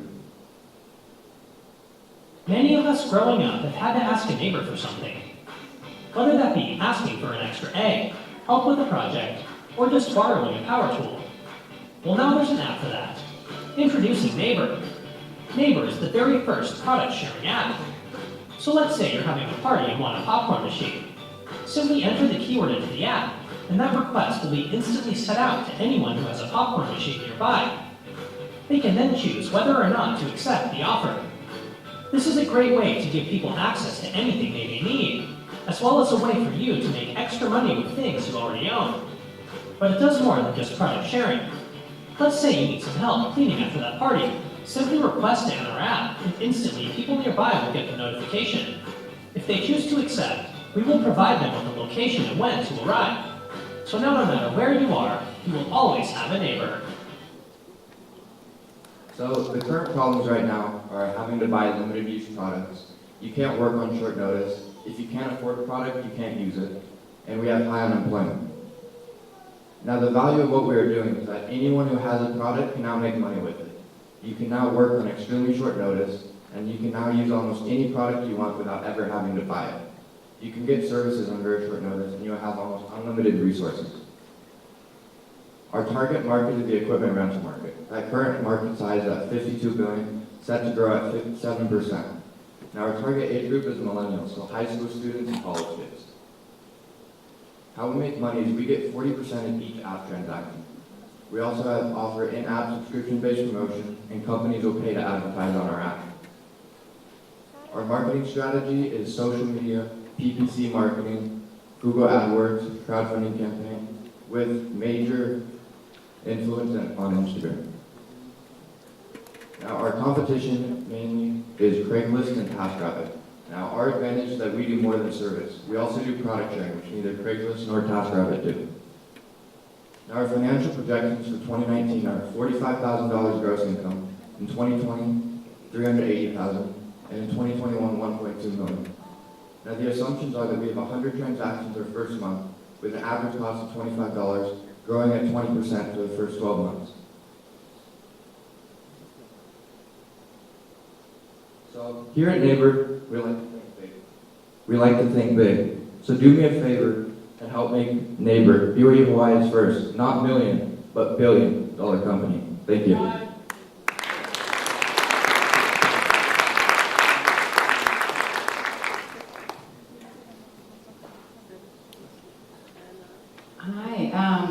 Actually, there's a lot of competition doing this, so I think you've grossly underestimated the competition. It's not TaskRabbit and Craigslist. There are actually apps out there doing exactly the same thing. So the question I have is, again, how will you compete with those that are already getting a foothold elsewhere? So the major thing is for me particularly is Instagram. You know, I'm an influencer on Instagram. I'm friends with a lot of influencers, so I have a friend who has 500,000 followers on Instagram. So I get him to promote it with a funny video, and his target market, they're all under like 18 years old. So they're in our market, and we also do more. We do services. We don't just do. We're combining the services side of TaskRabbit with the product sharing, and there currently isn't a company that does that. Just on the financial piece, you said you're taking a 40% kind of commission on the transaction. How are you pricing the transactions? Are the lenders, so to speak, pricing that, or how is that? So when we first launched, we're just going to focus on products, and later we can scale the services. And they can pick, we have a parameter, so if you let's say you borrow a drill, there's a certain parameter like $10 to $50, so you're not charging an insane amount for what it is.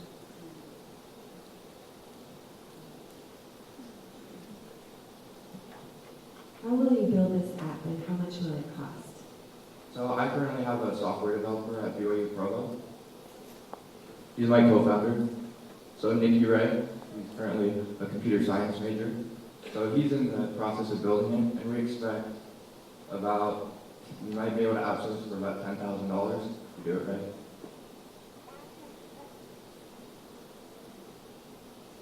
Any other questions? Time.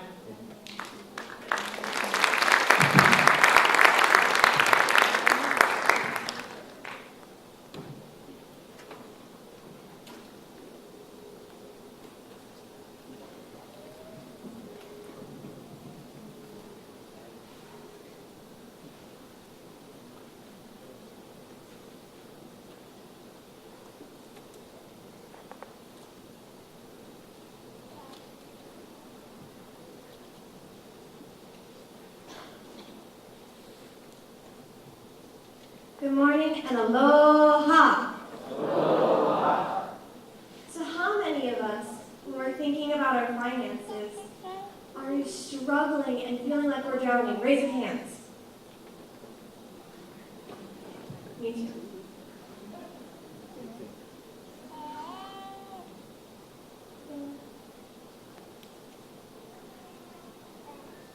So we have these questions. How are we going to budget? How are we going to be able to find a deal? Well, we have those same questions right there. So we decided to develop an app. That's Pinch. And Pinch is available for everyone, especially for millennials. So how does it work?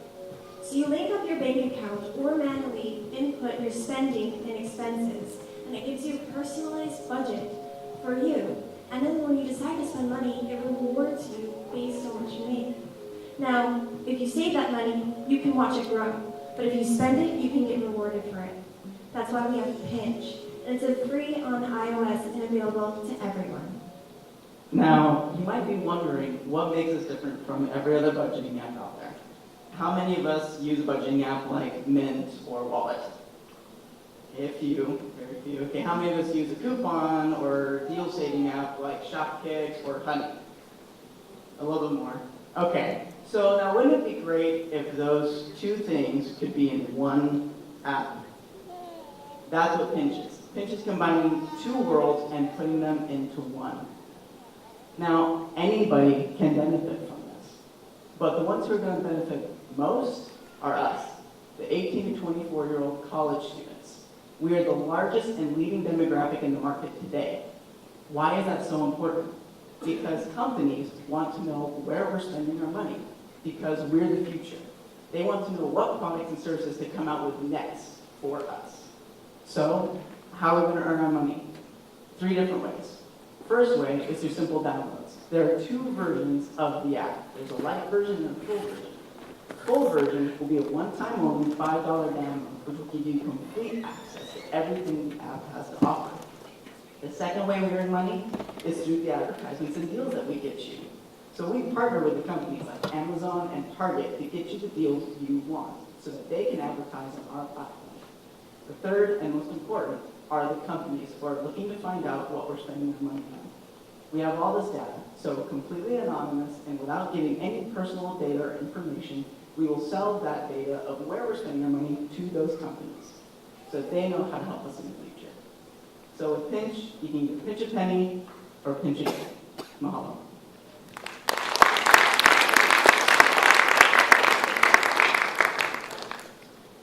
You mentioned companies that you will partner with.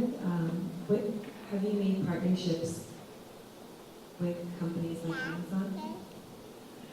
We haven't currently made partnerships because our app is still in prototype development stage.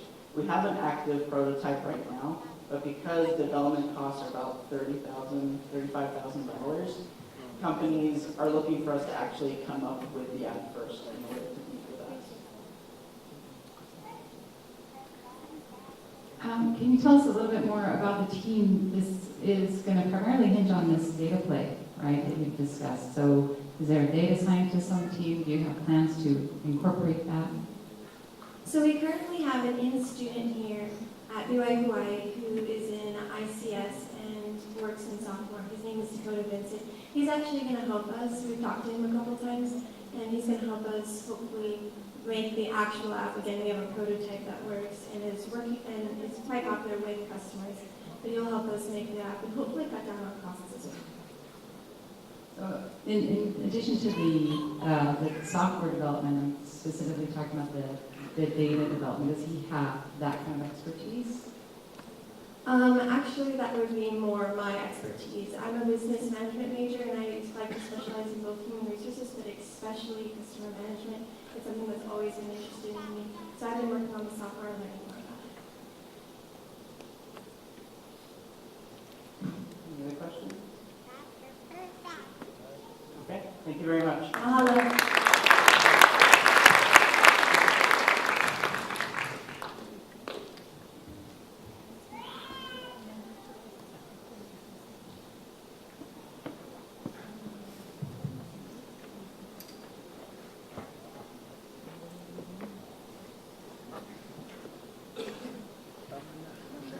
All right, how many married guys over here? How many married guys over here? Huh?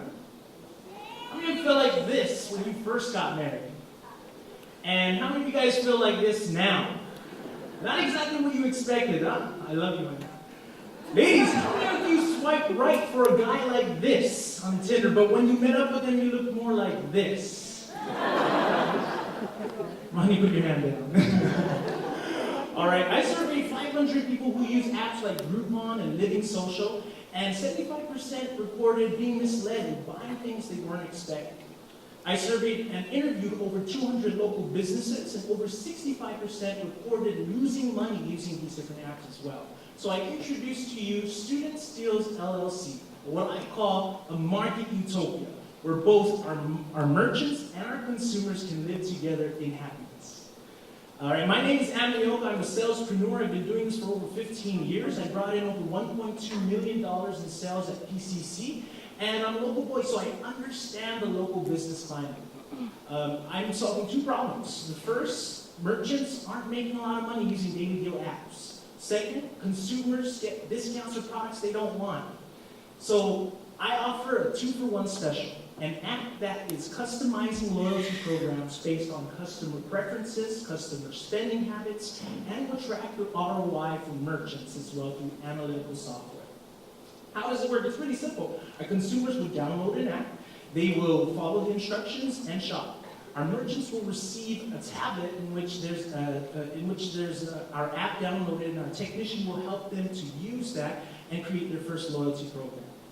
We have 3 plans. We have a monthly, a 6-month, and an annual plan. There are 2 services, our premium and our standard. Our premium customers can choose to pay a set amount up front, or they can pay a 7% commission on the back end. We have really just one main competitor, and they're scared. And the reason is this: we are affordable. We offer flexible contracts. We will refund our premium customers the difference between our premium prices and our standard prices for every month that they fail to make more than they paid us. And we offer our merchants full control over our real-time market software because they know their customers better than we do. So this is our 3-year plan. We project making about over $60,000 our first year. We look at a 230% increase by year 2, and then over $500,000 in sales by the end of year 3. So this is the game plan, people. We are investing $4,000 of our own money. We're asking for $5,000 more to create our actual app. We have over 100 businesses who are committed, but we're starting with just 50 because it's just me right now. But just to demonstrate how amazing our app is, we're starting with just 25. Even with our monthly expenses of $495, we will be making over $2,000, which means we will have our money back in 3 months.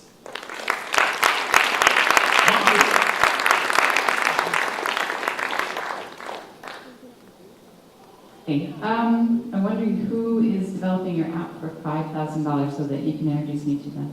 So $9,000 is actually how much. Hi, how are you? $9,000 is actually how much our app will cost to develop it. We have a developer. We're outsourcing it to him, and we have everything set up already. Non-disclosure and stuff. But I'm developing. I'm actually putting in $4,000 of my own money, and then $5,000 more to finish it. Thank you. And his name is Rahij, by the way. Well, if he's good, you can still introduce me. That's right.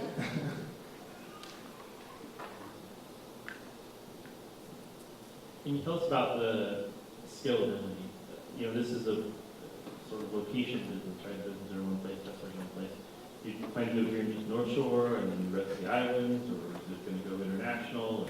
Yeah, actually, you know, most of the businesses that I have committed to my app aren't actually on the North Shore. Primarily, they are in Honolulu.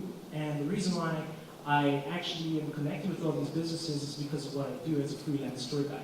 I'm often connecting all of my guests to all these different restaurants, and so I've already established a connection with all of these different managers and everything. And so I had that connection before I even interviewed and scheduled it. But I'm definitely taking it outside of the North Shore. I'm going to have a few businesses. There are a few businesses on the North Shore that I will be focusing on as well. But it's definitely something that's not exclusive to this side of the island. It's going to be island-wide. That's where I'm starting. And then I plan to take it elsewhere. Just a little bit more about that. My biggest competitor right now is definitely my model for how I want to take this. I started in San Francisco with just a bunch of, with about 20 coffee shops, and then they took it from there, and now they are in 4 different states.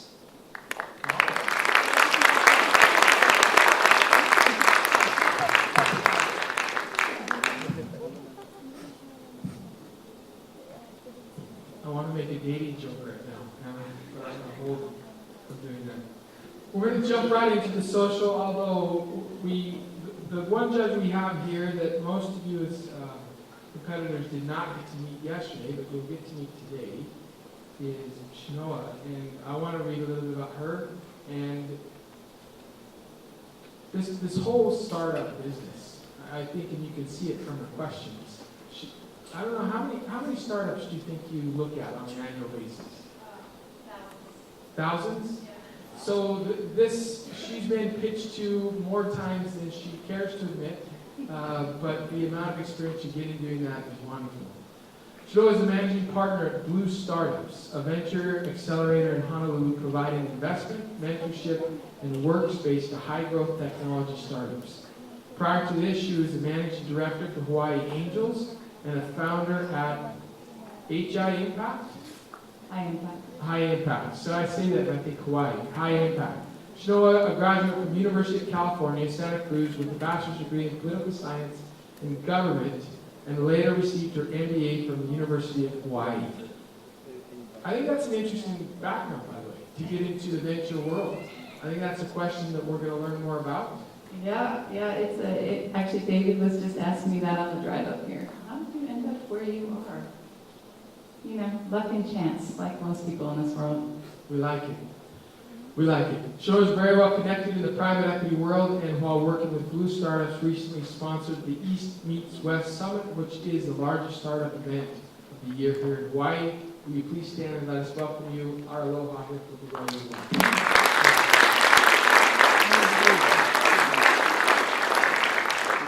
Let's jump into our last category, social. Carolina is going to start us off. We are going to do this first group. We're going to go with 4. We have 7 in this group. So the first will be Carolina, and then everyone is Ohana, Hatch VR, and then hop in. So let's begin.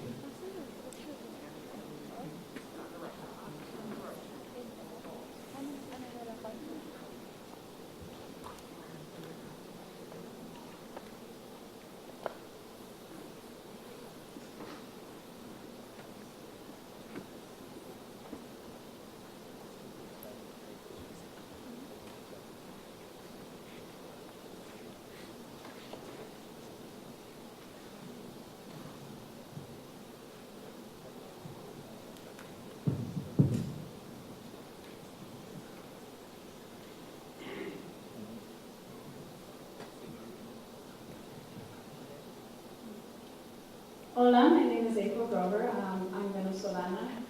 Hola, my name is Carolina. I'm from Oaxaca, Mexico. Today we are going to present very slowly. If you have the opportunity to represent very slowly with only one word, I would say hope. Hope for those women in Oaxaca, Mexico. Hello, my name is Ian. I am from Oaxaca, Mexico. But through all of these, like a flower in a desert that still finds a way to bloom, I'm discovering a way to nurture my passion and cultivate my creativity, to empower, preserve, and share my culture in a new light, to provide for my family, to bring music to my life, to love more, and to inspire those in a foreign land. If my blood gives me passion, then my crafts will keep me living. This is my gift to you.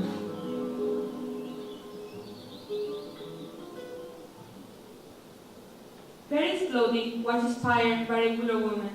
She had 8 kids. She didn't have any education. However, she wanted to give a better opportunity for her kids. She used entrepreneurial skills, and thanks to that, all her children are lawyers, doctors, and engineers. That woman is my grandma. So what we're trying to do for these women is we're trying to help them break them and families out of the poverty cycle. So it begins with familial poverty and it leads down into the child education. It makes it difficult for them to find a job because they were unable to complete their education, which lowers their hope and their self-esteem and eventually keeps them stuck in the cycle for generations to come. So Ferris Clothing is the solution that steps in before this happens. What we do is we provide them access to a market here in the United States. Because of this, we're able to pay them 5.5 times more than the minimum wage in Mexico. So we allow them to do more than just scrape by. We also allow them to work from home so that they can also support their families on an emotional level as well as a financial level. So we stand out in value because everything we do is more personal, from production to sales. We create a bond between our producers and our customers. Our competitors are selling dresses around $100 up to $200. We are selling around $100. We are actually having a crowdfunding campaign. We already have $3,000. We are working with Social media, we have a model that works for Chanel and Dior who is helping us in this.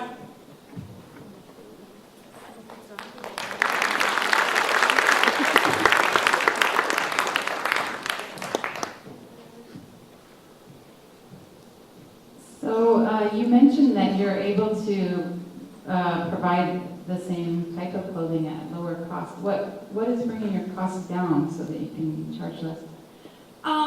So I think that is one of the advantages that we have is that I'm from there. I know all those people and I know like what it costs. And actually, like our competitors, they are earning twice times more. So they are not giving back, and we are giving back to the people. They are paying people less than you? Yes. So that would actually decrease your margin. So They are paying people less, and they are selling the product twice times more. Right, that's a great business. So I'm worried about your business, which is doing the opposite, right? Okay. So how will you sustain yourself and become profitable by paying more and charging more? So we buy our materials inside, most of them in Oaxaca, Mexico, and we buy from local businesses. And since she has those connections, that's how we're able to buy our materials with us.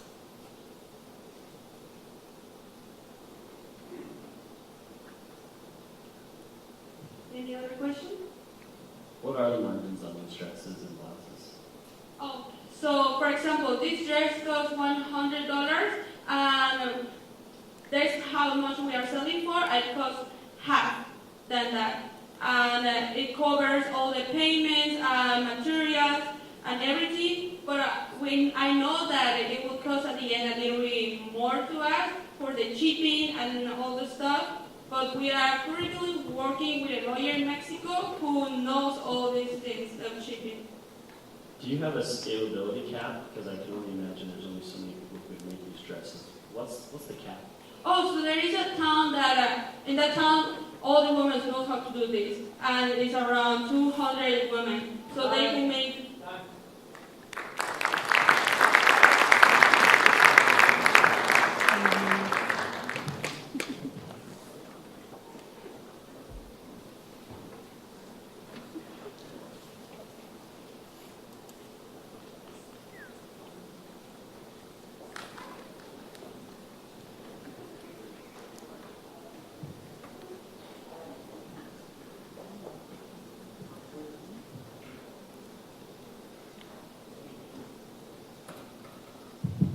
Aloha. Hello, my name is Bryce Coleman and Scott Muhlstein. We are co-founders of Everyone is Ohana, a nonprofit organization working in the North Shore with the homeless. I want to show you a little video about some of the stuff we've already done so far.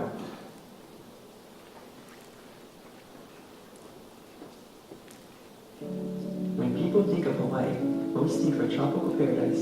However, that is not the Hawaii that I've come to know. And I want to tell you the story of the homeless in Hawaii and how we came to create an organization called Everyone is Ohana. Like most students at DOA Hawaii, me and the other co-founders of our initiative came to this campus to learn and experience the unique environment of Laie and the surrounding communities. Gradually, we all became aware of the homeless problem in different ways. We learned that Hawaii has the largest homeless population per capita in any state in the U.S. We wanted to find ways we could help. We first called all the churches and nonprofit organizations that were already working with the homeless on how to live. After learning all we could from them and finding how we could help, we next went directly to the homeless themselves. We asked their needs, brought them food, clothing, blankets, tarps, and community care. Then we made the next step further. We wanted to live with them, to try to understand them better, to know exactly how they felt. Now we are at a unique vantage point. We know the homeless. They each have unique stories and circumstances that led them to become homeless.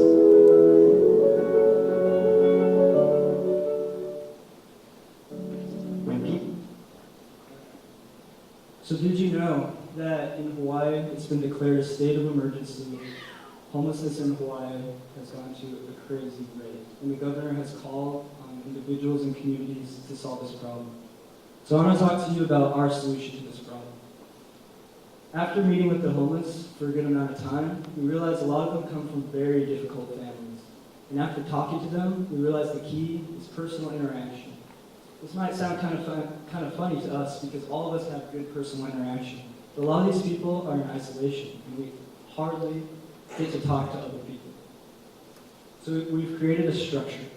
The structure has student volunteers who are assigned to specific homeless individuals. We then meet with these individuals every week, and they form long-term relationships and are able to assess their needs.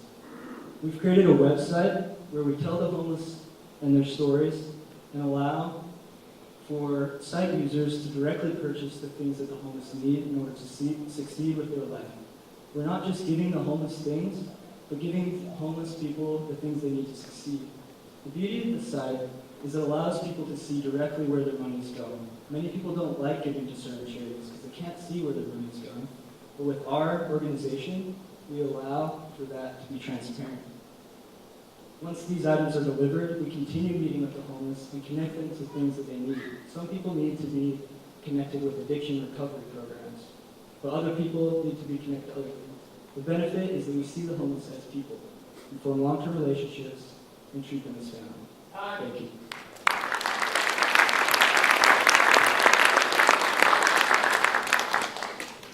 Any questions? How will you ensure that this project is sustainable? Bryce will take that. So there's lots to do with that question. For resources itself, we have a lot of different donors and partners with other organizations. We have food and clothing, Give and Take, Willow Ranch, and PCC, leftovers. We also have a really huge student body base of volunteers. Every single club on campus needs volunteer service hours, so we've been working with the different club presidents to get those service volunteers, as well as starting fall semester, there will be a new program, an internship program, where all students are required to have service hours. If they take a $3.99 art class in any of the different majors, they have to volunteer for 2 to 3 hours a week. So we will train those students, and those will be our primary facilitators that will work with the homeless every week. So they'll be getting school credit in order to serve with us. Also, if we, when we leave, when we graduate, we have 3 members on our board. We train the next board member to be able to replace us, so there's a seamless, there's no bumps when we leave. We're extended. I'm wondering if you have done any research on similar organizations on the mainland or elsewhere that kind of have a similar program. Oh, tons. We've contacted probably 200 different organizations. I've phone interviewed countless hours of different organizations working with the homeless. We actually have a partnership with many of the organizations working in Honolulu, and we're flying to Big Island next month to work with a similar organization that focuses on personal interactions and rehabilitating the homeless. We're using their program to train our volunteers. We have a whole video program that we've started creating for them.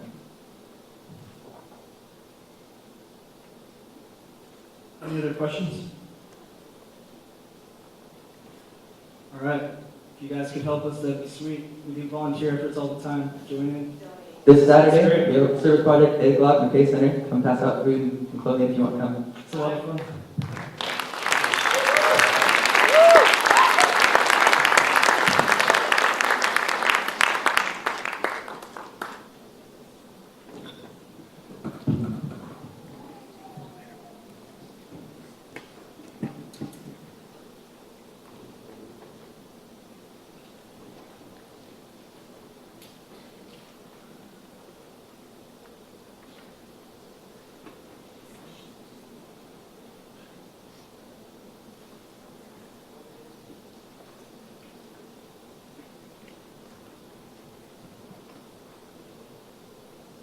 Aloha everyone! What if I tell you that I can take any of you, regardless of your physical or health condition, including your grandmother, who is maybe in a wheelchair or in a hospital, on top of Palipuka, to see and experience the beautiful scenery up there.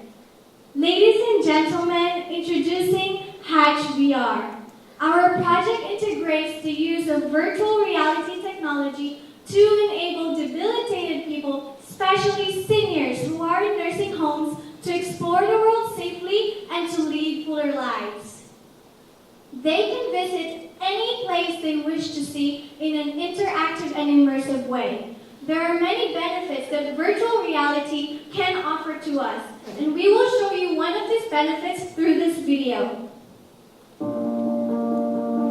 The animals come right up to you and some of them take a lick. What virtual reality can do is it can actually allow people to travel locally and all over the world. We can bring them to the Great Canyon. We can bring them to Paris. And that's a pretty profound experience for people to be able to have who would never otherwise be able to do that. It's just so real. You're there. Whatever it is, you're going to be there. You see them interacting with each other. It's a social event. I'm really excited about what's happening in the technology space today. I think that more and more companies are realizing that building technology specifically for the senior population is a winning bet, and it's something that is not only going to be good for business, but it's going to be good for humanity. You feel very comfortable, it's a very enjoyable experience. I enjoyed the experience, and it was thrilling, and I think all the people around me felt the same way. Pat my hand. Come on. Okay, thank you. In order to fulfill our goals, which is to deliver hope and comfort to those who are debilitated through our contents, and to further expand the use of virtual reality in tourism, our target industry is tourism. Our ideal customers are government's tourism board. We will create interactive and immersive 360 videos that will promote and differentiate their travel destination. Tourism industry takes 5% of the software revenue of virtual reality this year. The global market size of virtual reality is expected to reach $12.1 billion this year and will further increase to $40 billion US in 2020. With the exploding market of virtual reality, we are sure that our company will become sustainable, achieve our goals, and to do so much more good for humanity. Thank you so much for your attention.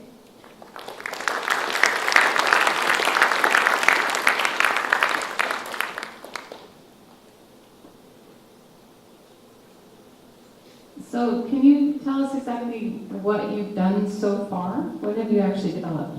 We have created, yesterday in our booth, we created everything that was in there. From filming the places to coding it and to making it available in VR.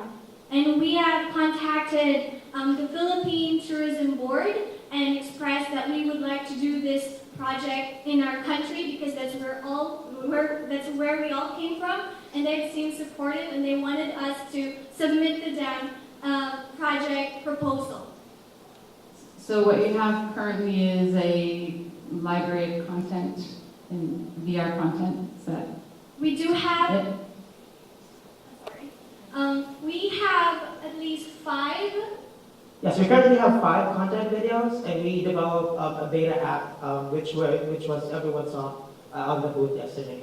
And the app is just currently you just go into you'll see all the sceneries, but hopefully one day you will have an interactive inside that app and also in the desktop that you can use on your computers using VRs.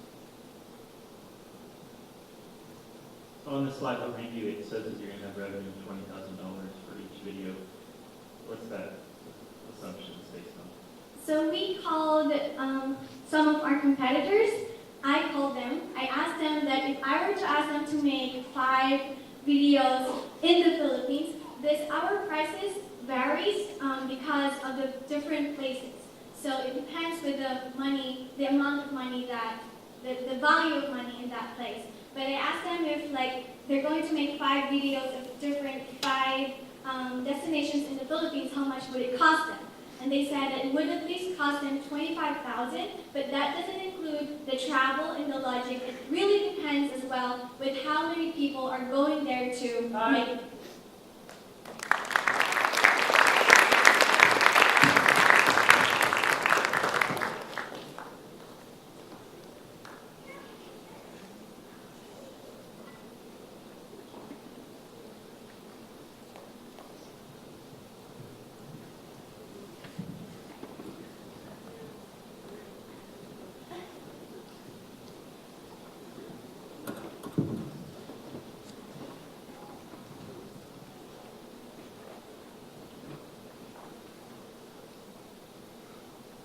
Mabuhay! My name is Maria Llanera, And I'm Caesar Llanera. and we are the founders of Hop-In. Hop-In is a one-stop travel app in the Philippines. The Philippines is the best place to feel any travel experience. And it is also a place of many dreams waiting to be fulfilled. Last year, based on our research, 3.8 million Filipino youth are out of school. and 87.3% of that range from 60 to 24 years old. Meaning 1 out of 10 youth are out of school. Meet Mariano. He used to be one of them. He dreamed to become a pilot when he was young, but because of poverty in his family, he was not able to reach it. But it's never too late for us to help. There's still viewers in the Philippines that needs our help today. Ano gusto mong paglaki mo? Maging isang entrepreneur. Maging retired.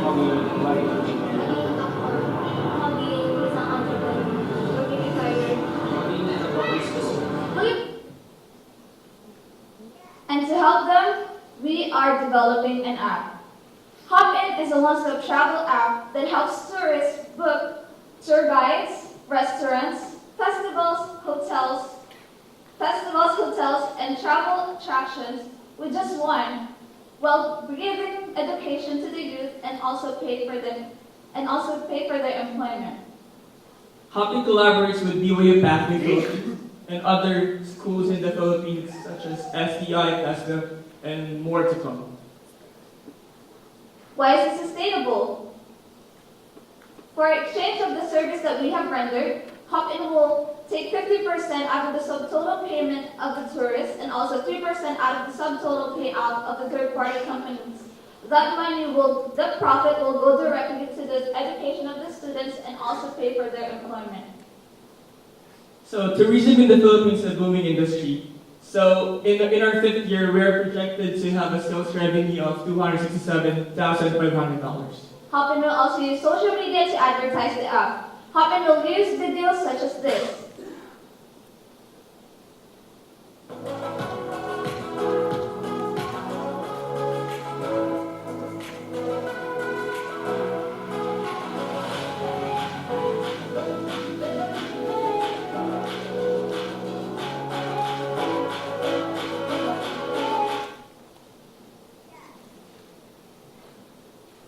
So Hop-In is not just tackling a small sector of society here. We are really here to help the future of the nation. So Hop-In will expand its operation, not just in the Philippines, but also to the world. Mariana is my father. I've experienced firsthand what it's like not to have education in the family. But through Hop-In, all the Marianas in the Philippines will soon become pilots. And we give you Hop-In.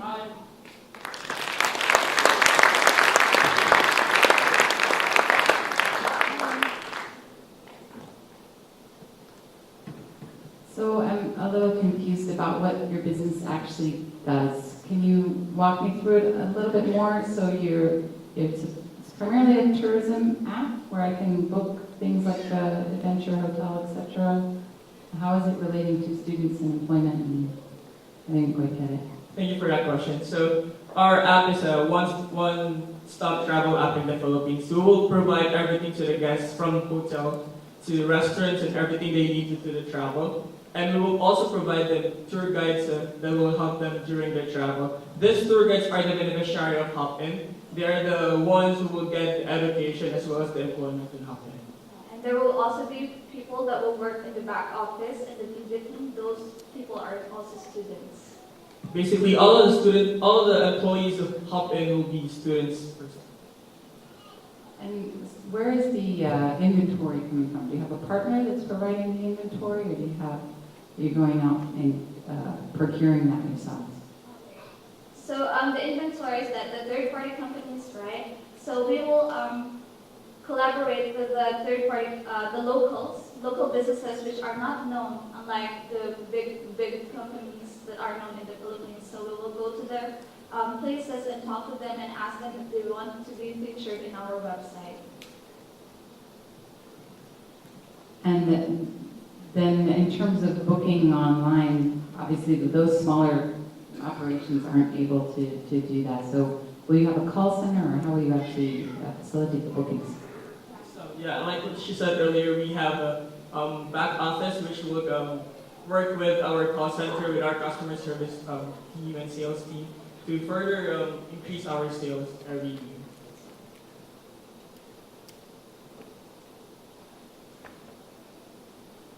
So what is... Never mind. We will not answer that.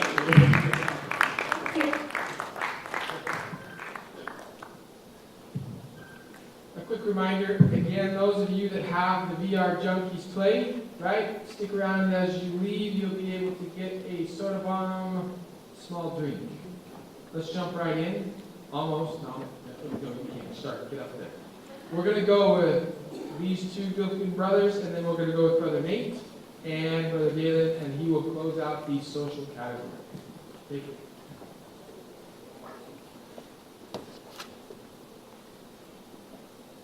My name is Franz Kudi, and I'm the CEO of Huna Aloha. Throughout my time here at BYU Hawaii, I've noticed one massive problem, and since November of last year, I've spent every waking second trying to tackle it.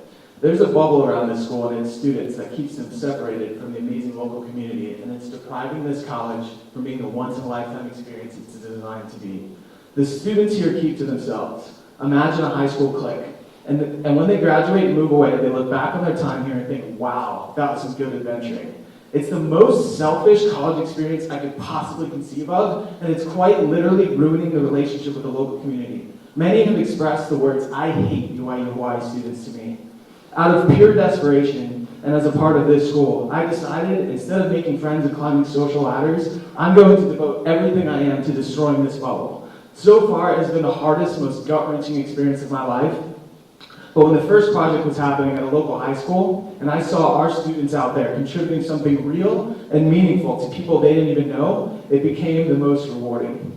It changed everyone involved. The local teachers and students present couldn't believe what was happening. They didn't understand why the outsiders were there completing a dream project for them while receiving nothing in return. In that moment, working together, the bubble was gone and we were all connected. And we caught the entire experience in HD video.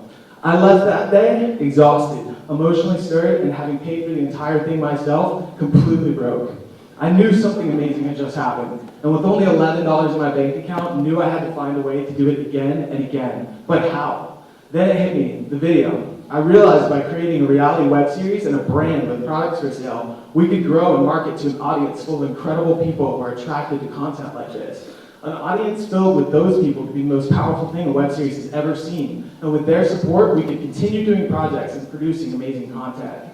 I got a team together and we started working. Today, only 40 days later, we have 3 new high-impact projects, a product line, and we filmed our first Kickstarter campaign video where we will introduce ourselves to the world as the media series. Join us in making this community the starting place that inspires generations that follow us. Visit our YouTube channel, Huna Aloha. Subscribe, share the video, and stay tuned. We'll see you on the other side of this next project at Sunset Beach Elementary.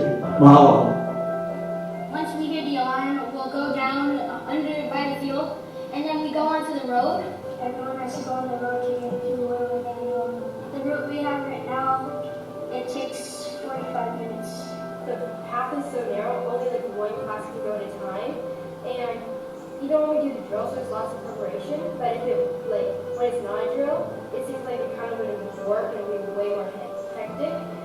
And it's rock rocks, falling down, and it's quite a few people slip, and it's just not that far up, and it's kind of a dangerous path. So we should take it.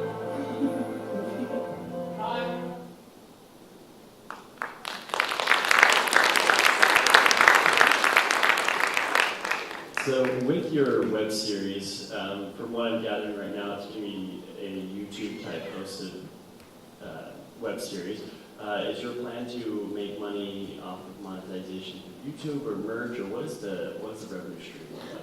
So we're going to use Kickstarter to help start and raise money for each next project. So it'll be a highlight video that uses Kickstarter, but the main way, once we have an audience created, we're going to have a merchant website. So if we have 200,000 viewers, that's a billboard that every time we post a video, we're exposed to our 200,000 person audience, and we're trying to drive that traffic to our website to make sales. We're also a nonprofit, so they'll be able to donate directly. And the best part, in my opinion, is they get to see exactly where their money goes through these amazing, high-quality, entertaining videos.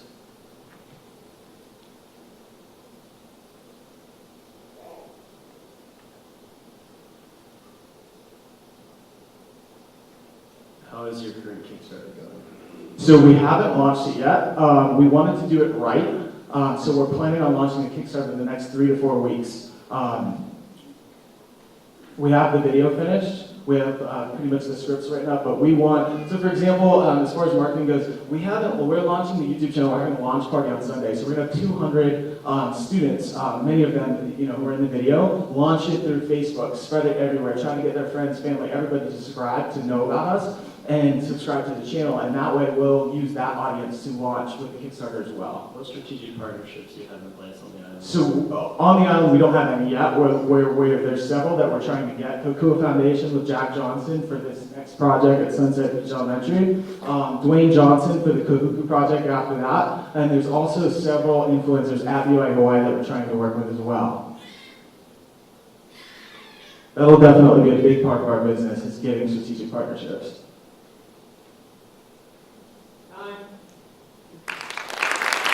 Thank you.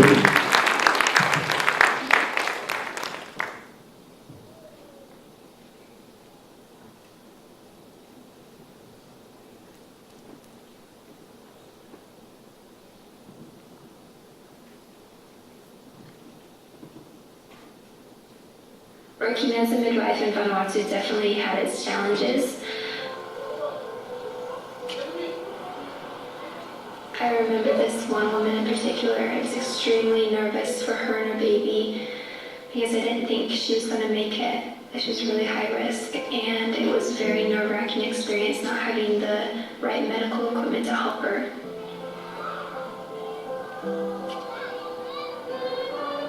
I remember thinking, if we had something more, this delivery would have been so much better for the mom and the baby. A lot of these rural islands, there are no hospitals, and if there are, they aren't medically equipped. These clinics and women need more medical equipment. This is a huge problem.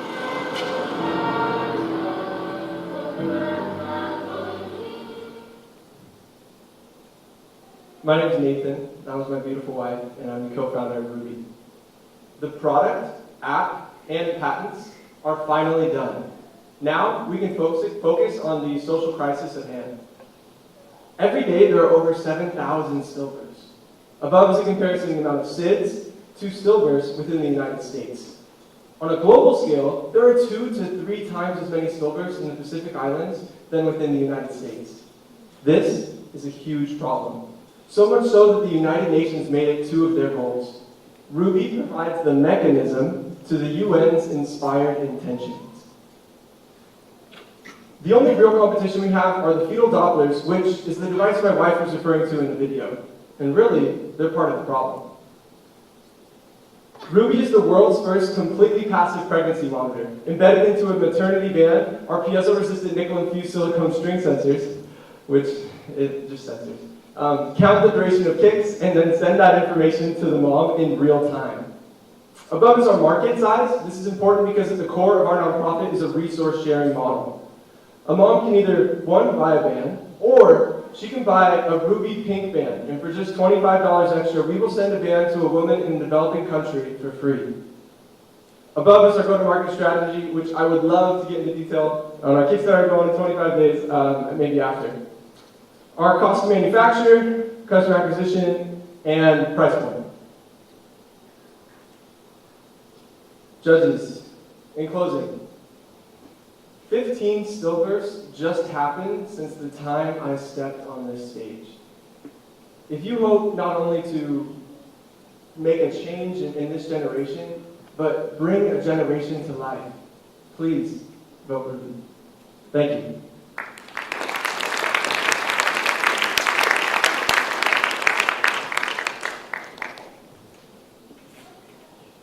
So exactly what stage of development are you at? Do you have a prototype that's working, or are you still in the design phase?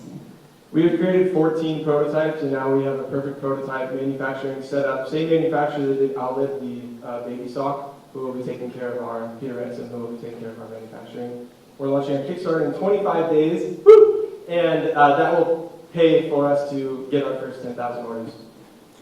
And so the business model primarily would be kind of first world moms buying it just for comfort and peace of mind, and hopefully buying the additional pink ban for impoverished mom, or is it that you expect the NGOs to buy them? How do you get them to the people that really need them? Right. We are talking with a lot, 15 different NGOs within these islands. And for sake of time, let me answer your question. So yeah, these are the different customers that we have within the United States and the UK and China, which we have patents for all countries. The high risk are the ones that are concerned about the stillbirths, right? 1 out of every 75 births in our world is a stillbirth. The millennials are more attached to the connection that they'll have with the baby, the bond, and then the worrier is the amount of anxiety that it can bring down. But these will go to the, over 3,000 surveys have been done, and we believe and know that 20% of the bands that are sold will be the Ruby Pink bands. So within this year, we will send 10,000 bands to women in developing countries. And one last question is, Yeah. is wearing that, do you have any idea about the kind of cultural acceptability of it? Is there going to be any barrier there? That is an awesome question.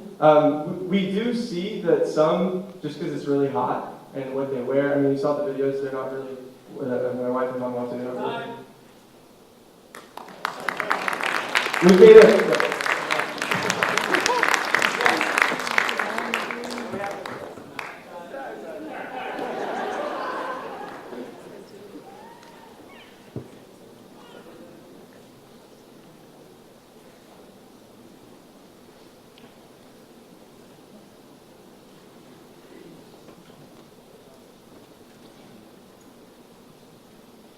I remember holding 3-year-old Akash as he cried in my arms, just 8 hours after he'd been found naked in the gutter of a dark alley in India.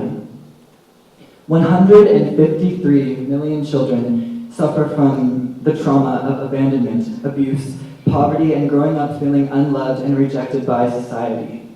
This is the Mural Mission, and my name is Dalen Guriel. We utilize art therapy to provide trauma relief and to improve the mental health of orphan children. We are able to give them a voice and a platform for creativity and an outlet for expression.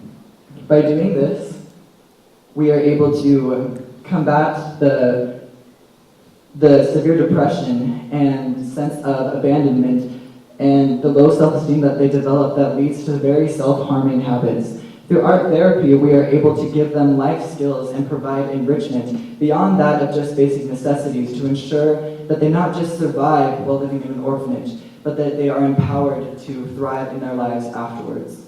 We are completely volunteer-based and will raise our initial capital through local charity art auctions, as well as eventually converting the children's art into sellable products. I will also be running a small henna business, as well as doing locally commissioned murals to support my project. Marketing will be primarily through Instagram and Facebook by getting promoted by social influencers within our niche. The children's art products will also be available on redbubble.com. These are some examples of nonprofits that utilize art or therapy to help orphans, but we are unique because we combine art with therapy by bringing children together and teaching them teamwork through meaningful, collaborative, large-scale murals, proving as a permanent message of what they're capable of.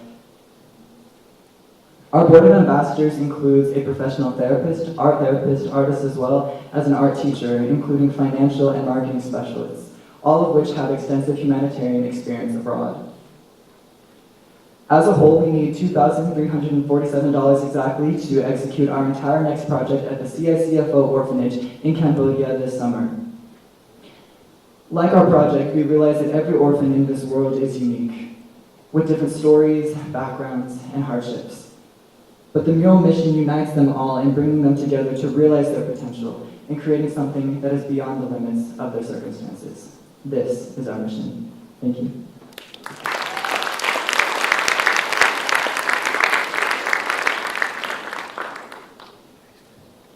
Is there any questions?